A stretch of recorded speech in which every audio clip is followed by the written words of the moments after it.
Chapter 398. Wuxia left after getting the person and the money. At this moment, he still had more important things to do. This was also the most important and final part of the plan.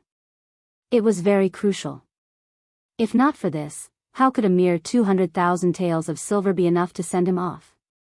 Gaozhou's city had already changed hands. Huang Yuliang was completely unaware of this matter. It was only when the sky turned dark on the second day that the scouts at the front reported back that Heavenly King Ru Honghai had been captured by the Southern Ming Empire's army. After running for an entire day and night, whether it was the generals, soldiers, or commoners, they were all extremely tired. According to Huang Yuliang's thoughts, he had to get a good night's sleep no matter what. However, when this news came, he completely panicked. He, who had no way out, suddenly lost all hope. At this time, Zhu Fengyong also came in front of Huang Yuliang. "Young master, this matter is sudden, but we still have a way out." "Oh? What other way is there?" Hearing that there was still a way, Huang Yuliang, who had lost all hope for the future, regained a trace of vitality. "Young master, Gaozhou city has been occupied, but we still have Lijiao city. If not, we can still take a ship to the sea. Right now, the most important thing is to immediately arrange for people to scout the way. Also, arrange for people to buy ships with gold and silver. As long as we are on the sea, the Southern Ming army will not be able to do anything to us." Zhu Fengyong said. "That's right. As long as we are on the sea, the Southern Ming army will not be able to do anything to us." "Good, let's do that." Huang Yuliang had completely lost his ability to judge. He really did whatever Zhu Fengyong told him to do. He immediately ordered people to take a lot of gold and silver and prepare to transport it out. Then, he arranged for 2,000 trusted soldiers to scout the way to Lijiao city and the sea. These 2,000 people were extremely trusted by Huang Yuliang. Most of them had followed his father, Huang Shaoyang, into the army and were the most trustworthy existences. Even when he was in trouble, he didn't send these people out. But now, in order to find a suitable escape route, he finally sent these people out. Following the departure of these 2,000 soldiers, the only ones that Huang Yuliang could truly trust or be willing to risk their lives for him were the dozens of bodyguards around him. Because of the sudden incident, the original plan of having a good night's rest was disrupted. The army had no choice but to continue on their journey. For a moment, the curses in the army grew even louder, but this was no longer a problem that Huang Yuliang was concerned about. 30 li behind the Huang bandit army, the cold vanguard army had already stopped. They began to set up camp and cook.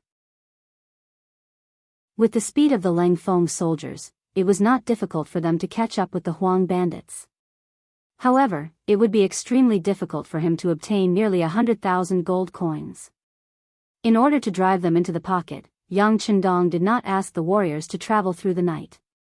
Instead, he followed them at a leisurely pace. When it was time to eat, one would eat. When it was time to sleep, one would naturally need to sleep.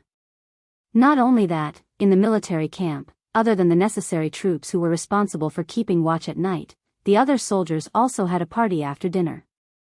Third Madame Shui and Miss Su Monaire also offered up songs and dances. It was truly a joyous scene. In the process of chasing an opponent, it was probably rare to see an army like Yang Chendong who could be at a leisurely pace and even have a party in the military camp. From this, it could be seen that the result of this battle had probably been predicted by the youngest loyal and daring general of the Ming dynasty. Furthermore, everything was developing smoothly according to his plan. It was late at night. The soldiers who were having a party had all returned to their tents to rest. However, some of the tents were still lit. For example, in the tent that Su Monaire was in, the lights were not extinguished. Not only that, but the master and servant were sitting there and chatting without any signs of sleepiness. "Miss, this imperial envoy is truly carefree. This is war, yet he is not in a hurry to travel. He even has this party that he speaks of. What is he thinking?" Servant Xiao Yun thought about how during the party, Yang Chendong was beside the bonfire and dancing with the soldiers under him. She felt that it was unbelievable. In her impression, all of the important officials were dignified and serious. They had a straight face every day, as if they had the words, "Do not get close to strangers," written all over their faces. How could there be anyone like Yang Chendong, who would be so close to normal soldiers? However, thinking about it from another perspective, this imperial envoy was truly too young. It was not strange for him to have such actions. However, when she thought about how this kind of person was the target of the master and servant, someone they had to kill, she couldn't help but feel a wave of self-blame and depression in her heart. In the end, Xiao Yun was still young. Although she knew what her mission was, she was still young and could easily be influenced and changed by the surrounding environment. In the beginning, she had heard that this imperial envoy was very lustful and would not shrink from any crime. Originally, there was no burden in killing this kind of person. Not to mention, once the goal was achieved, the young miss would be freed. With all these benefits, Xiao Yun agreed without much thought. However, after these days of contact, she realized that the truth was different from what she had heard. Let's just say that Yang Chendong was lustful.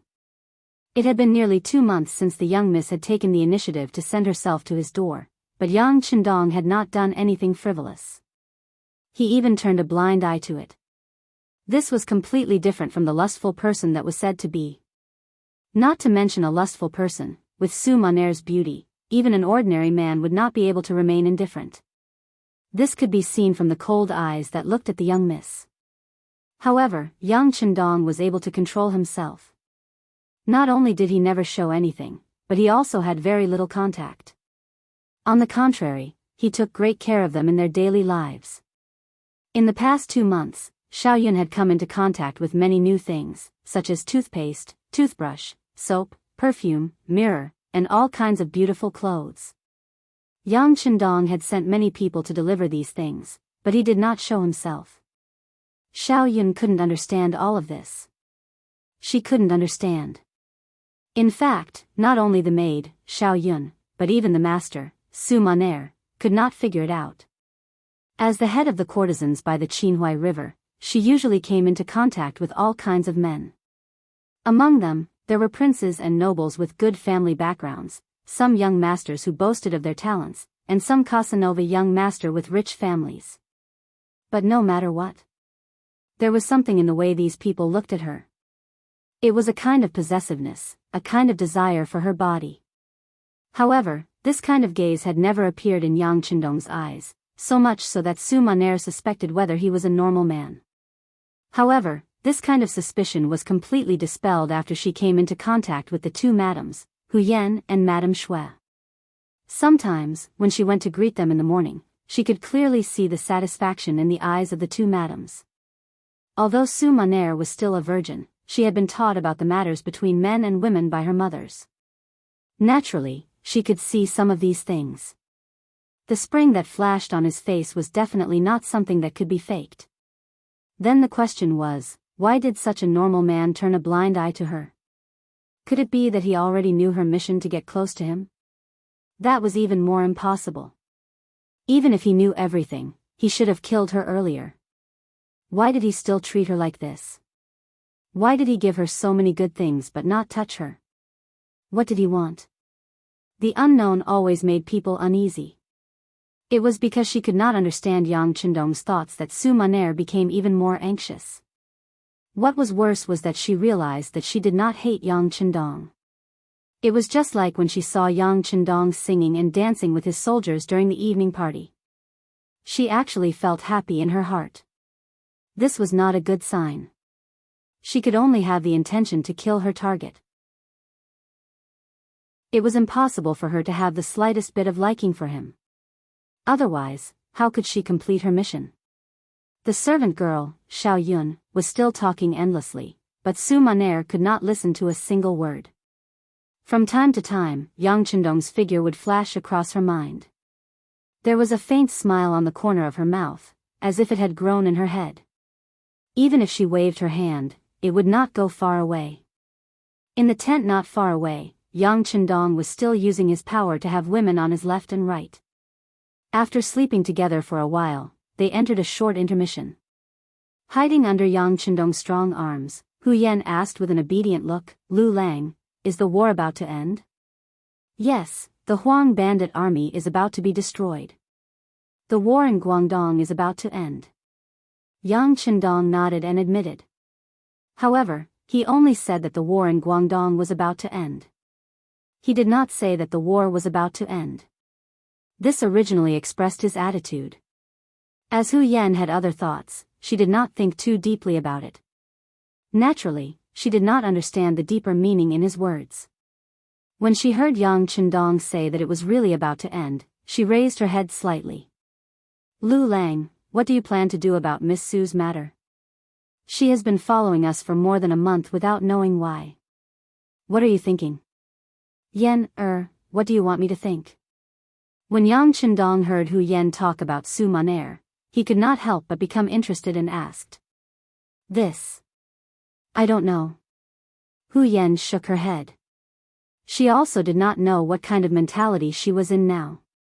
As a woman, she did not wish to share the man she liked with other women. However, Yang Qindong was so young and so capable.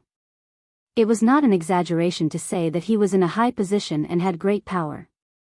Such a person was destined not to belong to any woman. Even ordinary people, who had some ability, would marry a few concubines, let alone people like Yang Qindong. Chapter 399. In Hu Yan's eyes, Lu Lang would marry a lot of concubines in the future. As the legal wife, she was also his wife. What she could do was to arrange such things. At least, she could not let outsiders say that she was a jealous woman. This was also one of the responsibilities of a legal wife. It was because of this that she asked about Su Monair. Hu Yan did not know what Yang Qindong was thinking, so she naturally said that she did not know what to do. On the other side, Madame Shui, who was being hugged on the other side, said in a low voice, "Husband, sister, I think Miss Su is very good, especially her singing and dancing skills. I can't compare with her." Silly girl, there are many people who are good at singing and dancing in this world. Does it mean that they are all good people? Yang Qindong could not help laughing after hearing Madame Shui's words. No, I can feel that Miss Su is kind in nature, but I just feel that she has something on her mind. She always gives people a feeling that she is neither close nor distant. Madame Shui was afraid to leave a silly impression in Yang Qindong's eyes, so she explained in a low voice. As soon as these words were said, Yang Qindong's expression became much more serious. Even Madame Shui could feel it. It seemed that Miss Su's mind was not small. It was not good for her health if it went on like this for a long time. Should he do something? Or could it be that some things could be laid out in the open? At this moment, many plans flashed through Yang Qindong's mind. Su Monair's matter was about to be destroyed along with the Huang bandit army. It was time to solve it. On the official road from Gaozhou to Laizhou, nearly 100,000 people were walking slowly. They had not had a good rest for 2 days and 2 nights. The mental state of the whole team was depressed to a certain extent. Huang Yuliang, who was riding on the horse, looked at all this anxiously. He could not see where the bright future lay. More importantly, the 2,000 trusted subordinates he sent out had already sent back news that they had arrived at Laizhou Prefecture and discovered the presence of the Ming army. However, their numbers did not seem to be large and they might have a chance to attack the city. However, when it came to military operations, they still needed the young master to personally give the order. After all, they originally only wanted to complete the reconnaissance mission. Young master, the team's condition isn't good. Even if we reach Laizhou, I'm afraid we won't be able to complete the mission. Zhu Fangyong followed beside Huang Yuliang and said with a worried expression. General Zhu, do you have any ideas? Huang Yuliang placed his last hope on Zhu Fangyong. Young master, I have a suggestion. We should pick out some elite soldiers and arrange for them to rest. Then, we should rush to Laizhou city first and attack that place. Only then will the army have a way out. Zhu Fangyong said with a serious expression, as if he was worried about the army and the people. All right, then I'll have to trouble General Zhu to lead the team. At this time, only General Zhu can do things personally to make this young master feel at ease. Nodding lightly, Huang Yuliang placed his last hope on Zhu Fangyong. The 4 heavenly kings under him had either died in battle, been captured, or disappeared. There were not many people in the army that he could truly trust. Even Zhu Fangyong could not make him completely trust him. However, at this moment, Huang Yuliang did not have any other choice. He could only take a gamble. This. Zhu Fangyong did not immediately agree. Instead, he said with a thoughtful expression, "I do not dare to disobey young master's orders.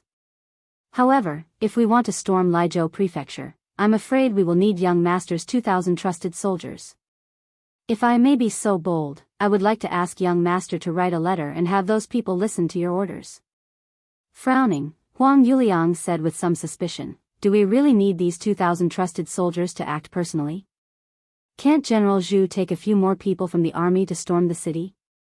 Huang Yuliang didn't seem willing, and this was within Zhu Fangyong's expectations. Therefore, after hearing Huang Yuliang's words, Zhu Fangyong had an awkward expression on his face. "Young master, as you can see, the army has been rushing through the night, and their condition is no longer the same as before. If we don't attack Lizhou City in one go, I'm afraid that the morale of the army will be shaken. If that happens, I'm afraid that the situation won't be good." Zhu Fangyong's words were very reasonable. The art of war was about winning a battle in one go. Once the battle became a battle of attrition, there would be pursuers behind and obstructions in front. The current Huang bandit army would not be able to handle it. For the sake of the big picture and his own safety, Huang Yuliang lowered his head and thought for a few breaths of time. Then, he nodded and said, "Fine, since this is the case, I will hand the 2,000 men over to General Zhu. I wish you victory." "As you wish." In the following time, Huang Yuliang personally wrote a letter to Zhu Fangyong. This was equivalent to handing over the command of the 2,000 soldiers to Zhu Fangyong. Following which, Zhu Fangyong selected 3,000-strong young men from the 50,000-strong army and rushed towards the Lizhou ahead of everyone else. Young master, General Zhu left. Other than the weapons he carried with him, he did not take any gold or silver. The person in charge of watching Zhu Fangyong came to Huang Yuliang's side and reported in a small voice. "Understood." Huang Yuliang's expression clearly relaxed a lot after hearing this news. He was worried that Zhu Fangyong would think of a way to escape when he saw that the situation was not good. However, if he did not take any gold or silver with him, it was unlikely that he would not return. If this was the case, then he could relax a lot. In his heart, he prayed that Zhu Fangyong would successfully take down Lizhou City. This might be his only chance and hope to turn things around. On the second day, the army passed through 5 miles of Gaozhou City. They could already see the tall city walls in the distance. They could also see the sun and moon banners there. However, because the difference in strength between the two sides was too great, General Yu Guang, who was guarding Gaozhou City, did not have the slightest intention of going out to fight. Close to 100,000 people successfully passed through Gaozhou City. Soon after, good news came from the front lines. The letter was personally written by Zhu Fangyong. He said that he brought people to Lizhou City in the night. After reporting to his 2,000 soldiers, he launched an attack on the city at dawn. Because the soldiers sacrificed their lives and there were not many Ming Dynasty soldiers guarding Lizhou City, the battle ended in one battle. Lizhou City was now in the hands of the Huang bandit army. Good, good. Seeing this news and seeing that the army had successfully passed through Gaozhou City, the tiredness of the past few days was swept away. Huang Yuliang finally saw a new hope. Pass down the order, the army will speed up. The sooner we reach Lizhou City, the better we can rest there and sleep for a few days. After the order was passed down, everyone's eyes were filled with hope. Their speed was even faster than before. After having a goal and hope, everyone's potential was also stimulated. Originally, it would have taken 3 days to complete the journey. However, on the second night, the army arrived at the Lizhou Prefecture city. Looking from afar, the city gates were wide open. A group of Huang bandit army were holding torches on both sides of the city gates, welcoming the young master and the army. Good, good. Although Huang Yuliang was very tired, at this moment, it was as if he had the final radiance of the setting sun. His face revealed an excited and relaxed expression. From afar, Zhu Fangyong and a group of followers appeared. When they were 3 steps away from Huang Yuliang, they half knelt on the ground. Then, they raised their head and said, "Young master, I did not disappoint you and took down Lijiao's city. Right now, the city has already prepared hot food and water. We are just waiting for the army to settle in and rest." Good, good. General Zhu, you have worked hard. Huang Yuliang said a few more times. Then, his gaze seemed to casually fall on the welcoming army. He frowned slightly. He did not see the presence of his 2,000 soldiers. Huang Yuliang's suspicious gaze fell on Zhu Fangyong's eyes, and he also felt that something was amiss. However, before he could speak, the army behind suddenly became chaotic. Then, a scout on a fast horse rushed over. Young master, something bad has happened. The Ming army behind us has suddenly increased their speed. They are now less than 10 li away from us. So fast. We need to enter the city quickly. Men, protect young master as he enters the city. Zhu Fangyong's reaction was extremely fast. He knew that the 6th young master had rushed over with his army. It was time to reel in the net. Without any explanation, he waved his arm. Behind him, people rushed past him and rushed in front of Huang Yuliang. Wait. Huang Yuliang already felt that something was wrong. However, he could not pinpoint what was wrong. Instinctively, he wanted to resist. However, he did not expect that the people who ran to his side only needed to touch his body to make him feel numb. Then, he felt dizzy and fell to the ground. Fortunately, he was discovered and Zhu Fangyong's subordinates caught him in time. Using this opportunity, he shouted, "The young master has fainted from exhaustion. Everyone, listen to my orders. Enter the city quickly." There were pursuers behind them. Entering the city was the safest way. There was no need for Zhu Fangyong to say anything. Everyone was already scrambling to rush into the city. At this moment, these people walked as if they were flying. How could they be tired at all? With everyone's concerted efforts, they finally entered the city when the Ming army was 2 li away from the city. The moment the heavy city gates closed, everyone heaved a sigh of relief. Immediately, many people fell to the ground and slept because they were too tired and relaxed.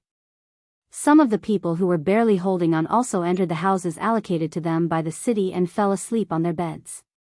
A total of 50,000 Huang bandits and 40,000 commoners fell asleep in the Lijiao prefecture.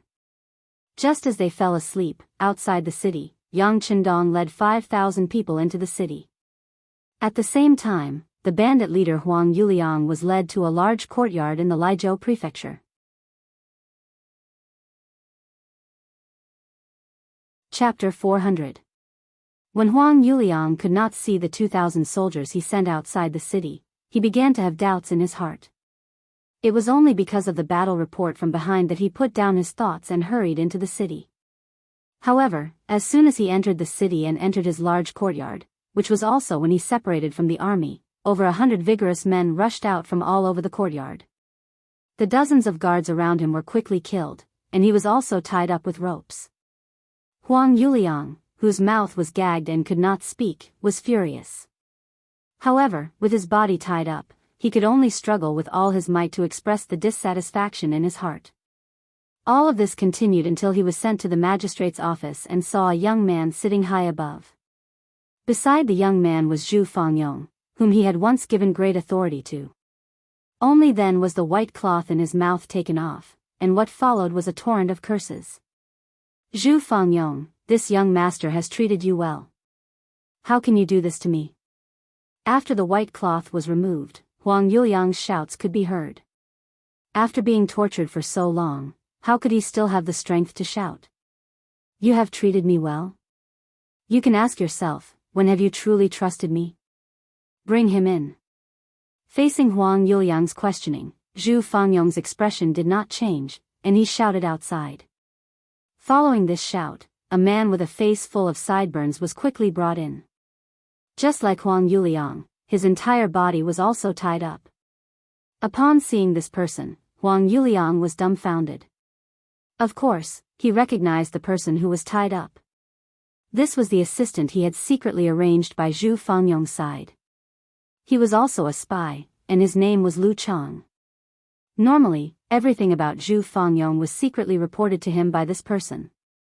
When Lu Chang appeared, Zhu Fangyong looked at Huang Yuliang and said, "Since you trust me, why did you arrange for someone to secretly monitor me? Moreover, you even ordered him to kill me on the spot if he discovered that I had any thoughts of rebelling. Can this also be called treating people well?" These words were naturally from Lu Chang.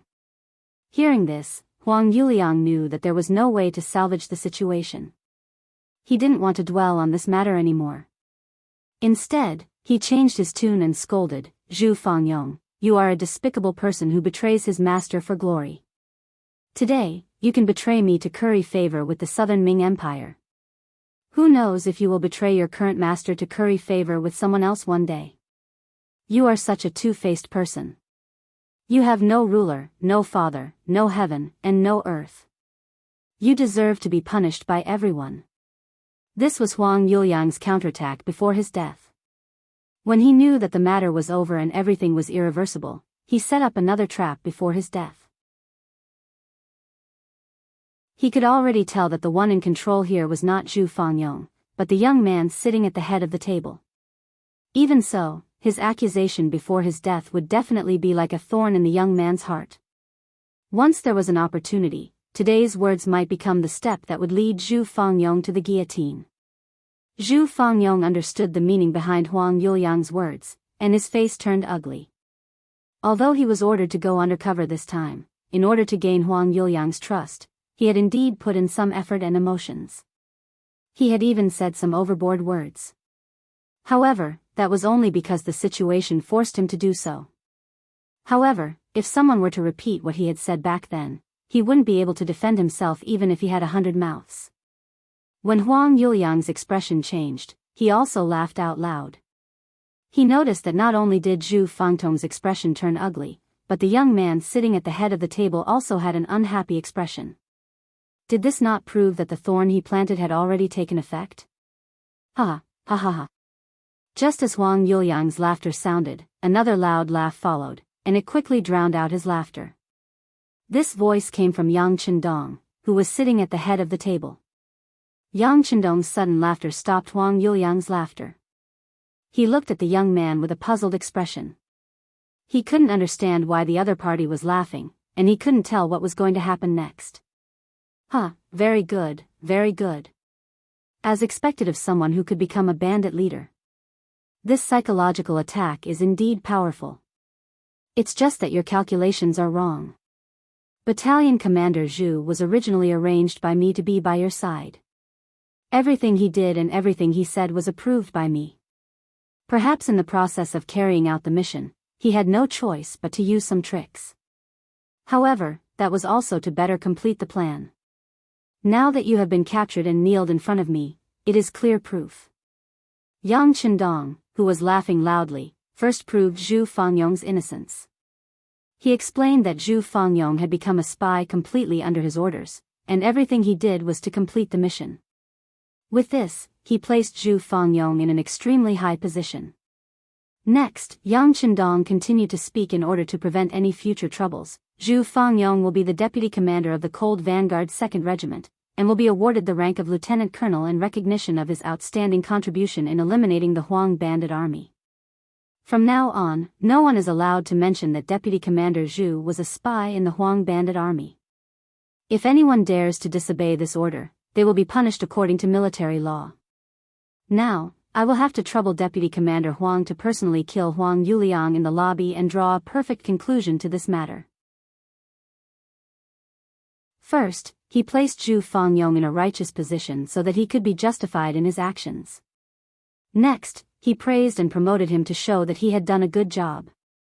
Next, he warned the others that this matter was over, and if anyone dared to bring up the old scores, they would be severely punished. Finally, he arranged for Zhu Fangyong to chop off Huang Yuliang's head. This way, he would really be cut in half. Zhu Fangyong heard Yang Qindong's painstaking efforts and knelt on the ground with a thud.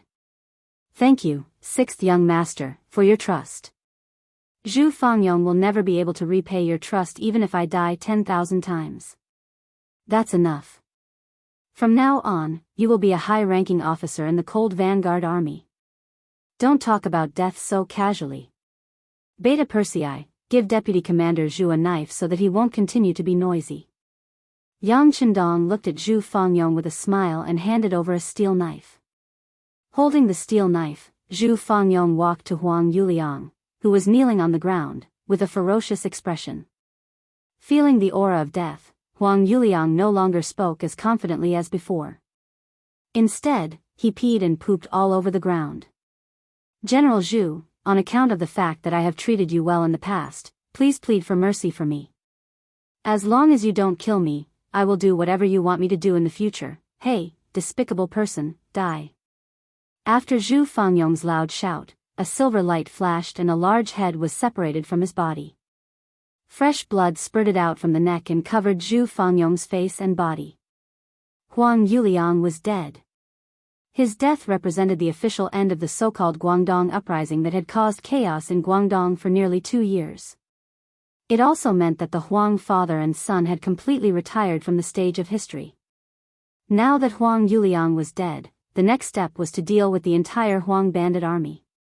Under the prearranged arrangements, the first thing to do was to bring out the 40,000 people from Wu State Prefecture and leave the city. They didn't even know where they were going. When they woke up from their dreams, they were led out of their homes and brought to the nearby docks. There, a large ship was already waiting for them. The ship naturally belonged to the Yangtze Navy that had been ordered by the 6th young master to carry out a mission. The leader was the Navy Division Commander and commander of the 1st Regiment. At the same time, he was also the person in charge of the Navy. He was also one of the first people to follow Yang Qindong, Gao Xiong. It had been more than 2 years since they last saw each other. Now, they could finally see the glory of the 6th young master. Gao Xiong stood his ground and used his authority to take the initiative to come to Laizhou Prefecture to pick up people. Laizhou Prefecture Yamen. When Gao Xiong appeared in front of Yang Qindong, he first gave a standard military salute. Then his knees went soft and he knelt on the ground. Gao Xiong wants to meet the young master. Greetings, young master. Huh, you're already a division commander and in charge of the entire navy. I heard that in this part of the sea, your name Gao Xiong is known by everyone. Even mentioning your name can stop a 3-year-old child from crying. Why are you crying now? The moment he saw Gao Xiong, Yang Qindong's heart was filled with excitement. This little pirate who wanted to find trouble with him but was subdued by him had finally become a general. It really made people sigh and feel gratified. Listening to Yang Qindong talk about his glorious deeds, Gao Xiong couldn't help but cry and smile. He said embarrassedly, "Young master, what I heard were rumors. I don't have that kind of ability. All of this was given to me by the young master. I was just following the orders of the young master." "Oh. Don't be arrogant. That's good. Come, get up. Tell me about the situation on Ryukyu Island and what Reiken City is like." Yang Qindong nodded with praise. Gao Xiong was originally a pirate, so he was very familiar with the sea. He was also proficient in naval warfare. He was indeed a talent. However, as the Yangtze Navy continued to expand, there were many people who came to join him every day. Although there weren't many people like him, if he wanted to find them, he could always find some. But no matter how powerful those people were, it was difficult for them to be as loyal as Gao Xiong. It was this kind of loyalty that was hard to come by. The feeling of being supported and raised from a young age was not something that others could compare with. Gao Xiong, who was personally helped up by Yang Qindong, was very excited. "Young master, speaking of Little Ryukyu Island, the changes are not small. The fertile land has been mined, and factories have been built in the areas that can't be farmed. The city on the island has been reinforced with cement, and it's very different from before. But none of this can compare to the changes in Reiken City. That is a city that was built by the young master himself. Its old appearance has been replaced with a new one. The roads are straight, the streets are clean, and the city looks brand new. By the way, the rubber trees have been put into use. Factory manager Juan has already made the first batch of electric circuits according to your instructions. He has installed them in the Reiken Palace. When night falls, the place will be as bright as day. Every time this happens, the people of Reiken City will kneel on the ground and shout that it is a miracle. The second batch of boats carrying the rubber trees has already set off. According to factory manager Juan, it won't be long before electricity enters the homes of the people. When that time comes, Reiken City will become a city that never sleeps.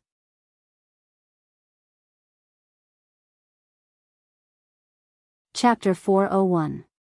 Gao Xiong spoke excitedly, and Yang Qindong listened attentively. From time to time, he would give some suggestions. Tell manager Juan that the rubber trees can also be cultivated. If the climate is suitable, they will survive very well. Transporting them so far by sea is not a long-term plan. While the master and servant were chatting, the Liezhou citizens were also forcefully sent onto the ships. When they were being moved from their ancestral land, many of them had expressions of reluctance. There were even some who resisted. However, Yang Qindong believed that once they reached Ryukyu Island, they would know what a true paradise was. At that time, even if they were chased away, no one would want to leave. Moreover, before long, being able to reach Ryukyu Island would become a symbol of glory. At that time, it would be difficult for anyone to snatch such an opportunity. 40,000 civilians of Wuxia Prefecture, 50,000 civilians of Liezhou Prefecture, and 50,000 Huang bandits under strict supervision boarded the ships. They would become another batch of residents of Little Ryukyu Island, making their own contributions to the development of the island. 90,000 citizens were easier to deal with, but 50,000 Huang bandits was a headache. Although there were many young people among them, there were also some who were brave and ruthless. For this reason, Yang Qindong specially arranged for Zhu Fangyong to follow them to the island. After all, he had led them before and was familiar with their situation. However, before they boarded the ship, Yang Qindong still instructed Zhu Fangyong, if they have a kind nature or can be changed, we can spend some effort to help them.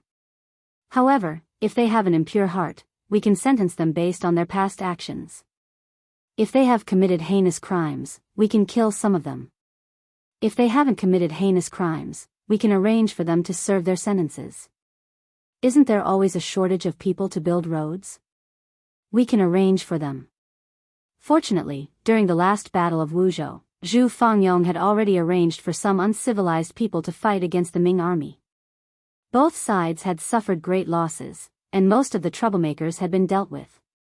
The following work shouldn't be too difficult. Work went on in an orderly manner. In order to complete the mission, Gao Xiong had brought along 2 battalions of the Navy's Cold Front, as well as 3 auxiliary battalions. With them and the fact that most of the people being transported were civilians, there was no need to worry about their safety. It's time to solve her problem. With a sigh, Yang Qindong led Tiger's Mane, Beta Persei, and the others to the backyard of the Liezhou government office. Su Maner had just entered the city with Hu Yan and Madame Shui. She was still settling down and tidying up. Little Yun, bring a basin of clean water over. The windowsill is really too dirty. Hearing the sound of footsteps behind her, Su Maner said without turning her head. However, since she had already said that, she quickly stood there and did not move. After about 2 or 3 breaths of time, she slowly turned around with a nervous expression. You've come. Naturally, the person who came was Yang Qindong. Gao Xiong and the others were about to leave, and it was very likely that they would be busy with the matters in Yunnan. Naturally, it would not be good for Su Maner to stay in the military camp. Besides, he already had a rough idea of the other party's intentions. There were some things that should be resolved, and it would not be good to drag things on. Yang Chendong saw the graceful Su Maner turn her head. She was still as stunning as ever. He couldn't help but take a few more glances and make a soft sound of agreement. Su Maner was naturally not prepared for Yang Chendong's arrival. Previously, she had heard that he had gone to busy himself with military matters. Now, he had suddenly appeared in her boudoir. How could she not be shocked? She was even a bit nervous. Her gaze seemed to involuntarily glance outside. When she saw that it was still afternoon and not dark time for bedtime, she couldn't help but let out a long sigh of relief. She thought to herself, no matter how anxious she is, she can't possibly do anything to me right now. As a gentleman, he had to have his own demeanor. As she had not expected this, Su Maner was first nervous. However, her experience quickly took effect. Her expression started to return to normal. Her hands and feet were also very nimble as she prepared a cup of tea and brought it to Yang Chendong. "Lord Imperial Envoy, please have some tea." "How many times have I told you? You can call me the young master of the Yang family, or you can call me the East Marshal. Lord Imperial Envoy is an official title. It is not something a beautiful woman like you should call me." Yang Chendong's voice was still ringing in her ears. However, his hand had already pressed down on the teacup. Then, his other hand seized the opportunity to grab Su Maner's jade arm and did not let go. Ah! Who would have thought that Yang Chendong had lost his usual demeanor and was actually committing lewd acts in broad daylight? Su Maner, who was completely unprepared, couldn't help but cry out in shock. "Qin! East Marshal, what are you doing? What do you think I'm doing? Didn't you come to my side to serve me?" Yang Chendong asked with interest. Yes. But why didn't East Marshal have any thoughts about me before?" As she struggled, Su Maner also asked the question in her heart. "Before? Previously, we dealt with the Huang bandit army together. How could I have such thoughts? Now that the overall situation has been decided, I naturally have to do what needs to be done. Come, beauty." At this moment, Yang Chendong had changed his usual gentle demeanor. It was as if he was a completely different person. He became impatient. Yang Chendong's change was too great. If Hu Yen and Lady Shui were here, they would definitely find it very strange. In the end, Su Maner still didn't know much about him. She thought that this was his true appearance and that she had seen through his nature. At the same time, there was a faint excitement in her heart. She had been arranged to be by Yang Chendong's side. Her purpose was to kill Yang Chendong at the last moment. At the same time, she wanted to end the Southern Ming dynasty's future troubles. At the same time, she also wanted to fulfill her wish of repaying the debt of gratitude. With this thought, she had already imagined the scene of her killing Yang Chendong countless times in her mind. She had even imagined what she should do now when the other party was careless. On the surface, Su Maner appeared very nervous. However, she was very excited in her heart. She also changed her usual dignified appearance. First, she revealed a fox-like smile. Then, she said, "Dong Shui, don't be anxious. I'm destined to be yours. However, even if it's my first time, I have to leave a good impression. Why don't you give me some time to take a bath?" This was already a form of tacit agreement. If it was any other man who heard these words, they would be overjoyed. Towards such a request, there should be nothing wrong with it. However, in front of Yang Chendong, he didn't act according to common sense. Instead, he shook his head anxiously. "There's no need to take a bath. You already smell very good. I can even smell the scent coming from your body. Why don't we go directly to the bed?" As he spoke, Yang Chendong actually used a little strength and hugged Su Maner by the waist. Then, he laughed loudly and walked towards the wooden bed not far away. "You are really impatient." A hint of anger flashed across Su Maner's eyes. Then, she regained her composure. Not only that, she even cooperated and stretched her arm backwards. Then, she touched Yang Chendong's waist. She looked as if she was trying to cater to him. Pooh! Just as Yang Chendong was laughing loudly and feeling pleased with himself, the sharp hairpin suddenly pierced into his waist. On the hairpin was Su Maner's tightly clenched arm. At this moment, she no longer had the expression of cater to him. Instead, she was glaring angrily. Then, a look of relief appeared on her face. Plop! After being pierced by the hairpin, Yang Chendong seemed to be seriously injured. His hands suddenly became weak. Then, he threw Su Maner from his arms to the ground. Then, he took a few steps back. You want to kill me? Why? With a face full of doubt, Yang Chendong widened his eyes. It was as if he couldn't believe what was happening in front of his eyes. There's no why. It's just because you have to die. Su Maner, who had climbed up from the ground, gritted her teeth and said. Then, she laughed loudly as if she had lost her mind. I didn't expect that I would really be able to complete this mission. Ha ha ha. Mission? Who gave you this mission? Could it be Zhu Qizhen from Yingzhong? Yang Chendong asked with a forceful tone. When Yang Chendong asked this question, a look of surprise flashed across Su Maner's eyes. However, when she saw the hairpin in her hand, she couldn't help but shake her head and laugh. Forget it. There's poison on my hairpin. It has already entered your body. There's no saving you. Since you're going to die, why do you still need to ask so clearly? It's precisely because I'm going to die that I want to be an understanding ghost. I don't know if you can fulfill my wish.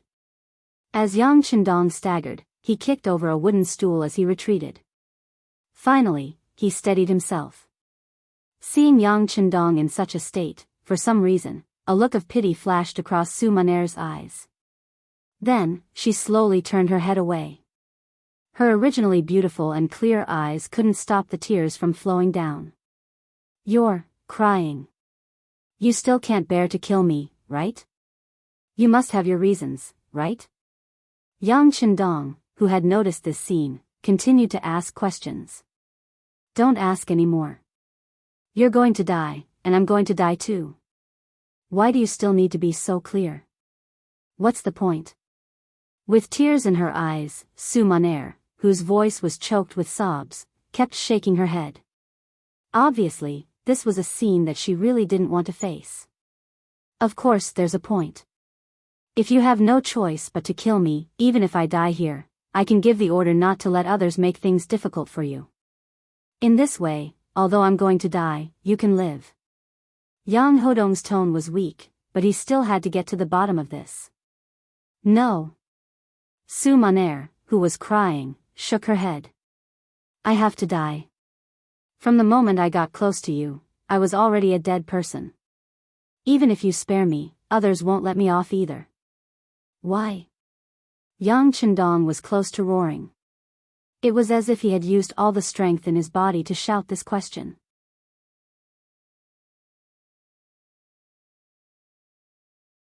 Chapter 402. Perhaps it was because this shout was too soul-stirring, or perhaps it was because Su Maner had too many things in her heart and wanted to find someone to confide in before she died. She said with tears in her eyes, "Do you know? Just before today, I thought that I could live for a while longer because it was too difficult to kill you. You weren't like other men who were greedy for my beauty. I couldn't even get close to you, so how could I kill you? So I thought that I could continue living. I even thought that there would be a day when I would have feelings for you and give up the idea of killing you. But today, you finally revealed your true colors. So, you must die. So, you don't deserve to know the reason." Towards the end, Su Maner also used a roaring voice to reply. "So, you still have a good impression of me. So, you already have feelings for me, right? Is there any use in saying all this now? You and I are both people who are about to die." She shook her head instinctively. But suddenly, Su Maner's expression changed. She was shocked to discover that the current Yang Chendong was no longer as weak as before. On the contrary, his tone was calm. It was as if he had returned to his original expression of strategizing. At this moment, Yang Chendong was also staring at Su Maner. When he saw how shocked she was, he asked, "What you meant just now was that you have feelings for me, and if I don't die, your mission won't be completed. So, you don't have to die, right?" "Yes." Instinctively, Su Maner nodded. "Good. Then, young master won't die. So, you don't have to die either, right?" Yang Chendong also nodded. Then, he picked up the wooden stool that he had kicked down and casually sat on it. At this moment, he didn't look like he was seriously injured at all and was about to die. All of this fell into Su Maner's eyes, causing her to wonder if she was hallucinating. She first rubbed her eyes hard, then said, "That's impossible. My hairpin has a huge poison on it. Once it pierces into a person's body, they will be poisoned to death. But what if it doesn't pierce into your body?" Yang Chendong answered this question as he took off the bulletproof vest he was wearing. Since he wanted to have a showdown with Su Maner and knew that she might try to kill him, how could he not be prepared? "If I don't die, does that mean that you don't have to die?" The moment Yang Chendong stood up, Su Maner had already been petrified on the spot. First, she revealed an expression of disbelief, then her eyes were empty. It was as if all the energy in her body had been sucked out at this moment. With a plop, she sat down on the wooden chair behind her. At this moment, even Su Maner herself did not know what she was thinking. Was it the feeling of her plan failed? Or was it disappointment with a hint of joy? She couldn't explain all of this clearly. All she knew was that the moment she stabbed out with the hairpin, her heart had indeed ached fiercely. Even the words she said at the end were said in an emotional state. She was afraid that she had already forgotten how many of them were from her heart, and she was even more unable to face them. Now, Yang Chendong was actually fine. That meant that she hadn't completed her mission. Then, she should be sad right now. But why was there a hint of joy in her heart that she couldn't explain? Su Maner sat back down on the stool. It was Yang Chendong's turn to speak with assurance. "You don't have to ask why I'm prepared. I still have many tricks up my sleeve. Otherwise, I wouldn't have lived until today. I actually know some things about you long ago, so I can understand you. You must have your own difficulties. Now, I'll give you a chance. Tell me everything. No matter what the reason is, I can promise that I won't kill you." Yang Chendong's words rang out in the lady's boudoir, but he didn't get any response from Su Maner. She just sat there in a daze, with a dull look in her eyes. "What's wrong? Why aren't you saying anything?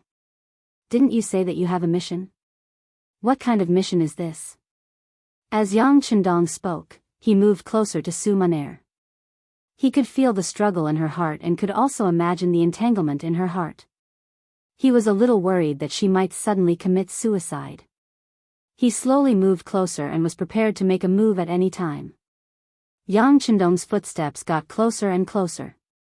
The distance of 5 to 6 steps took him 3 breaths' time. Just as he was about to rush over and grab Su Maner, the lady's sleeve suddenly trembled and a copper hairpin appeared. However, this time, the hairpin that appeared did not have any intention of targeting Yang Chendong. Instead, it changed its direction and placed it on her neck. Su Maner's originally expressionless face also had a hint of blood. "Don't come over. I've let you down. I'll commit suicide in front of you. I just hope that you won't make things difficult for my maid, Xiao Yun. Just pretend that I've never appeared here. Wait." The moment Su Maner finished speaking, the hairpin had already moved towards her snow-white neck. However, at the same time, Yang Chendong's shout rang out. "If you don't say anything and just die like this, in order to find out the reason behind this, it's inevitable that I'll do something to your maid. So, you can't die yet? At least, you can't die before you tell me the reason." Yang Chendong's unconventional method of wanting to save Su Maner was a little cold-blooded, but it was still a method. However, in front of Su Maner, who was determined to die, its effect was very limited. Not only did she look as if she did not listen to him, she even said with a sorrowful expression, "Why? Don't I even have the right to choose to die?" After saying that, a look of resentment flashed across Su Maner's eyes, as if she was complaining about how unfair the heavens were to her. Since they had allowed her to be born, why did they have to torment her like this? The light that flashed across Su Maner's eyes gave Yang Chendong a bad feeling. He could seriously say that this woman really wanted to die. If that was the case, it would be difficult to move her no matter how much he said now. Then, what should he do? Just as Su Maner was determined to die and Yang Chendong was at a loss of what to do, the maid, Xiao Yun's shout suddenly came from outside the room. "Miss, are you inside?"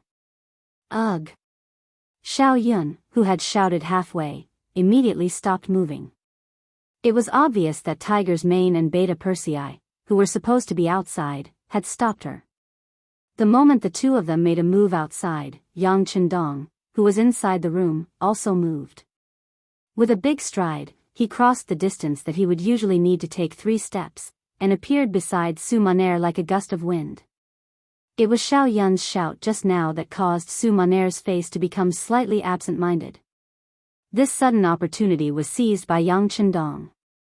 He flew over and came to Su Maner's side, reaching out his hand to snatch the hairpin. Yang Chendong's speed was already very fast, and he had grasped the opportunity very accurately. However, it was as if there was God's will in the unseen world. Just as he reached out his hand to grab it, Su Maner reacted. Her arms suddenly fell, piercing straight towards her neck. Then, as her arm fell, a large hand pushed up and grabbed the delicate hand that was holding the hairpin. Even so, her movements were still slower by half a beat. The hairpin still left a small scratch on Su Maner's fair and flawless neck. Once the scratch was made, fresh blood flowed out of her body. The moment she felt that her neck was a little cold, Su Maner stopped struggling and allowed Yang Chendong to restrain her arm. She also allowed herself to be held in his arms. "It's useless. This hairpin is also coated with a strong poison. If it comes into contact with my body, I'll definitely die. I'm going to die." With an unknown emotion, Su Maner slowly said this. Then, she raised her gaze slightly and looked at Yang Chendong's face and eyes. "I'm going to die. In the future, I won't be a threat to you. I won't be in so much pain. To me, this is already a kind of release. Release my ass." Yang Chendong, who had always given off an elegant feeling, suddenly spat out vulgarities at this moment. Then, he roared loudly like a male lion, "Since you've come to my side, you're my woman. Without my consent, no one can decide whether you live or die. This includes you. But I'm still going to die, aren't I?" Seeing that Yang Chendong was angry, a smile actually bloomed on Su Maner's face. It seemed to be a satisfied smile, but more like a happy smile. "I thought that you didn't care about me at all. I thought that I couldn't enter your eyes. But now, lying in your arms, I can clearly feel your heartbeat and breathing. I can also feel that you like me, right?" As a person who was about to die, Su Maner seemed to be able to finally free her heart.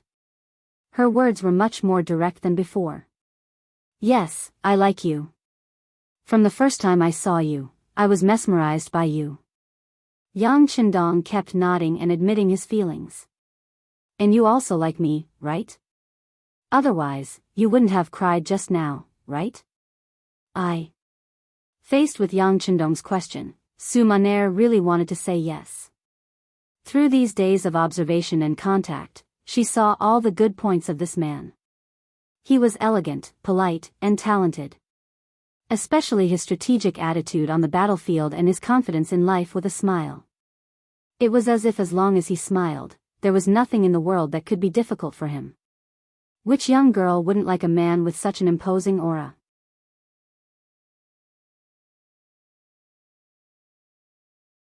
Chapter 403. Other people could like Yang Chendong, but Su Maner could not. Her background meant that her right to like had long been taken away from her. All she had to do was hide the trace of murderous intent in her heart. She had been doing her best to hide her true feelings. Even until her death, Su Maner still did not dare to admit it. Faced with Yang Chendong's question, she could only force a smile.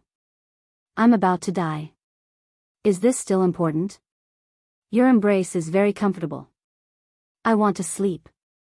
I'm already very happy to be able to slowly sleep here. After saying this, Su Maner slowly closed her eyes. At the same time, a drop of sparkling tear slid out from the corner of her eye. Perhaps this teardrop represented her last breath. Perhaps when it fell to the ground, she would stop breathing. No. You can't sleep. Someone come quickly. Yang Qindong knew that if Su Maner closed her eyes and fell asleep now, she would probably never wake up again. Hence, he wanted to stop her from closing her eyes and go to sleep. His shout rang out. Tiger's mane, Beta Persei, and the servant girl, Xiao Yun, who was carried under the blanket like a little chick, rushed into the room. When the three of them saw Yang Qindong with a dark face and carrying the crying Su Maner in his arms, they stood rooted to the ground as if they had been struck by lightning. They did not know what had happened and why they had seen such a scene. Tiger's mane and Beta Persei, in particular, were actually a little anxious at this moment. This was because this was the first time they had seen such a terrifying expression on the young master's face. It was as if he was going to eat a living person. Quick, go find a doctor. Find a doctor who can treat poison. Miss Su is injured. She was hurt by the poisonous hairpin. Go quickly. Yang Qindong, who was almost shouting these words, stretched out his right index finger and pointed outside the door. Oh, Tiger's mane and Beta Persei both agreed readily and turned to leave. At this moment, a weak voice sounded in their ears. Miss should be fine. Not only did Hu Mang and Yang Er, who were about to leave, stop in their tracks, but even Yang Qindong, who looked like he wanted to eat someone, and Su Maner, who was in his arms, widened their eyes at this moment. They looked at the maid, Xiao Yun, who was about to be ignored. Noticing that everyone's gaze was on her, Xiao Yun felt a wave of panic in her heart. She actually lowered her head in fear under such gazes. Raise your head and repeat what you just said, Yang Qindong's voice suddenly rang out, rushing towards Xiao Yun's ears like thunder. Under such a shout, even Beta Persei, who had always had a thunderous voice, felt a sense of inferiority. However, no one cared about the volume of the voice at this time. Instead, they all looked at Xiao Yun, waiting for her answer. Xiao Yun was also frightened by the thunderous voice. She had no choice but to raise her head again. Using her still weak voice, she asked, May I ask if the hairpin that injured the young miss is the one in your hands? That's right, what's wrong? Yang Qindong instinctively responded, then asked in a deep voice. At this time, he didn't notice that his usual confidence had long disappeared. Now, he was just an ordinary man who was swayed by his feelings. Ah. It really is. Then there's no problem. This hairpin is not poisonous. Only that hairpin is poisonous. When she heard Yang Qindong's clear answer, Xiao Yun couldn't help but speak with joy. Not poisonous? How do you know? Yang Qindong still didn't believe her. Su Maner, who was in his arms, had a slight change in her expression, but no one paid attention to her at this time. It's like this, Xiao Yun was honest. She answered whatever Yang Qindong asked and was extremely cooperative. The hairpin that fell on the ground was given to us by someone else. It was already contaminated with a huge poison. The hairpin in your hands is slightly small, but Miss asked me to prepare it. She said that if things didn't work out, she would use this hairpin to commit suicide. But how could I let Miss die? So I agreed, but in reality, I didn't put anything on it. I lied to Miss, I'm sorry. Xiao Yun told the truth intermittently. Then, she lowered her head and grabbed the corner of her clothes timidly. She looked like she had accepted her punishment. Ha. Ha ha ha, good. Good. You lied well, you lied well. After Yang Qindong understood everything, he actually laughed out loud. Then, he lowered his head to look at Su Maner in his arms and said with a smile, You heard it. It's just a small external wound. This kind of wound won't kill anyone. Su Maner, who was in his arms, was blushing at this moment. The moment Xiao Yun said that she wouldn't die, she already had a faint feeling. Now that the truth was out, she didn't know if she should be resentful or glad. Thinking of how she was still hiding in Yang Chendong's arms, looking so delicate and weak, how could she not be ashamed to see others? Su Maner closed her eyes tightly, but her long eyelashes kept blinking. This meant that she was fine now, better than ever. Knowing that Su Maner was fine, Yang Chendong could finally relax and begin to resolve the matter that had happened. Xiao Yun, you said that the hairpin with the poison was given to you by someone. Who is he? Xiao Yun, don't say it. Su Mo, who was in his arms, suddenly interrupted. Then, she was about to stand up with her beautiful eyes. Since she didn't kill Yang Chendong, as long as she took all the blame, it wouldn't have anything to do with anyone else. Su Maner's interruption made Yang Chendong a little angry. After turning his head to glare at her, he saw her stubborn gaze. To be able to become the top courtesan of the Qinhuai River, it wasn't just because of her beautiful appearance. Regardless of whether it was her intelligence or her methods, she was the best of the best. At this moment, even when facing Yang Chendong, she still showed a fearless expression.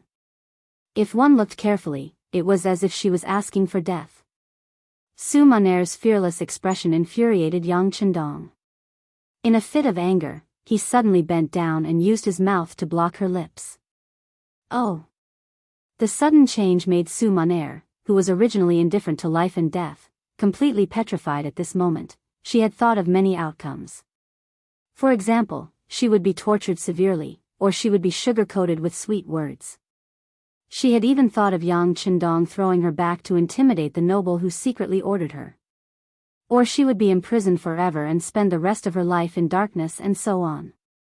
However, she had thought of many outcomes and methods, but she had never thought that Yang Chendong would suddenly kiss her. Moreover, it was in front of the maid, Xiao Yun, Tiger's Mane, and Beta Persei. The etiquette in ancient times was very strict. Even young men and women who liked each other had to scrupulously abide by their duties in public. Once an action like holding hands was seen by others, they would be scolded as a disgrace to culture. Not to mention such an intimate action like kissing. If it wasn't for the fact that she could clearly feel the peculiar feeling, warmth, and even a hint of sweetness from Yang Chendong's lips, Su Maner wouldn't have dared to let such a thing happen before her eyes even if she was beaten to death. Su Maner completely lost her composure from this kiss. Xiao Yun, Tiger's Mane, and Beta Persei, who were watching this scene, also revealed shocked expressions. Then, Tiger's Mane, who was the first to react, turned his head around. The moment Beta Persei turned around, he did not forget to carry Xiao Yun, who was also staring at this scene, over. As a result, there was another round of struggle. Oh! She did not know how long this kiss lasted. Perhaps it was only a breath, or perhaps it was 3 or 4 breaths, or 7 or 8 breaths. It was only when Su Maner felt that she was suffocating that she struggled violently. She pushed Yang Chendong's chest with both hands, wanting to separate the two of them. At this moment, Yang Chendong had completely developed the idea of conquering the other party. Since he had already started and realized that the effect was quite good, at least he was enjoying it. How could he allow the other party to push him away so easily at this moment? The moment Su Maner exerted force, he also increased his strength. He stretched out his arms and hugged her even more tightly. This kiss also deepened. Originally, it was just a kiss between the lips, not a deep one. But this time, Yang Chendong even stuck out his tongue. After a series of flipping, Su Maner, who had no experience in this, was completely subdued. From the initial intense resistance, it turned into limited resistance. After that, there was no resistance, and then there was some cooperation. All of this could be said to be based on instinct. This time, it took even longer. Tiger's Mane and the other two had already left at some point in time. The sky outside seemed to have darkened. A wave of pain came from her body. The two of them had completely become one, Yang Chendong had been at Miss Su's place for an entire afternoon. He did not even appear during dinner. In the backyard, after tidying up, Hu Yan and Madame Shui guessed what had happened while waiting. The two of them looked at each other, and it was hard to tell what had happened. Yang Chendong's excellence could be seen by almost everyone, and he was so young. It was a blessing to marry such a man. It was the beginning of happiness, the source of joy. However, at the same time, there were pros and cons. Marrying such a man was destined to not share alone. Hu Yan and Madame Shui were already prepared for this. When Su Maner first appeared, they already had this feeling. They just did not expect things to drag on for so long. "All right, sister, let's eat first. Your husband won't be able to come." Hu Yan smiled sweetly. She had already returned to normal. She waved her hand, and the delicacies were immediately placed on the table.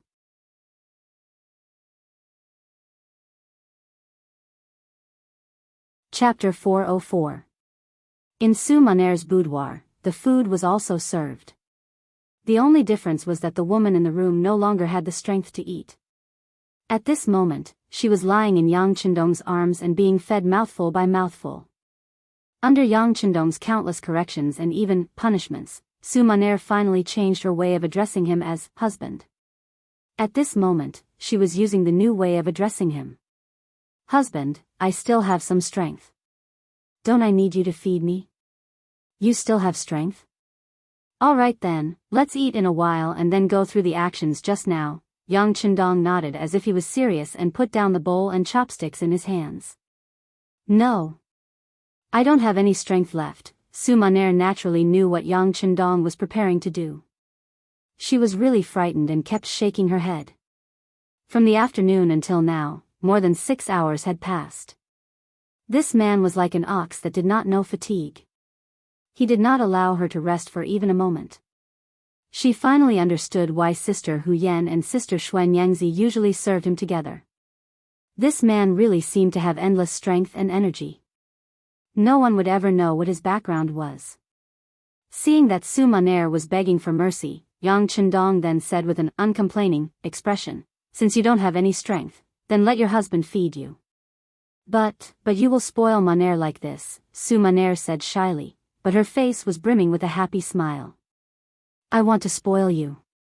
You have indeed suffered too much in the years that I didn't know you. From now on, you will live the rest of your life without worrying about food and clothing. The happiness that you didn't have in the past will be given to you in double.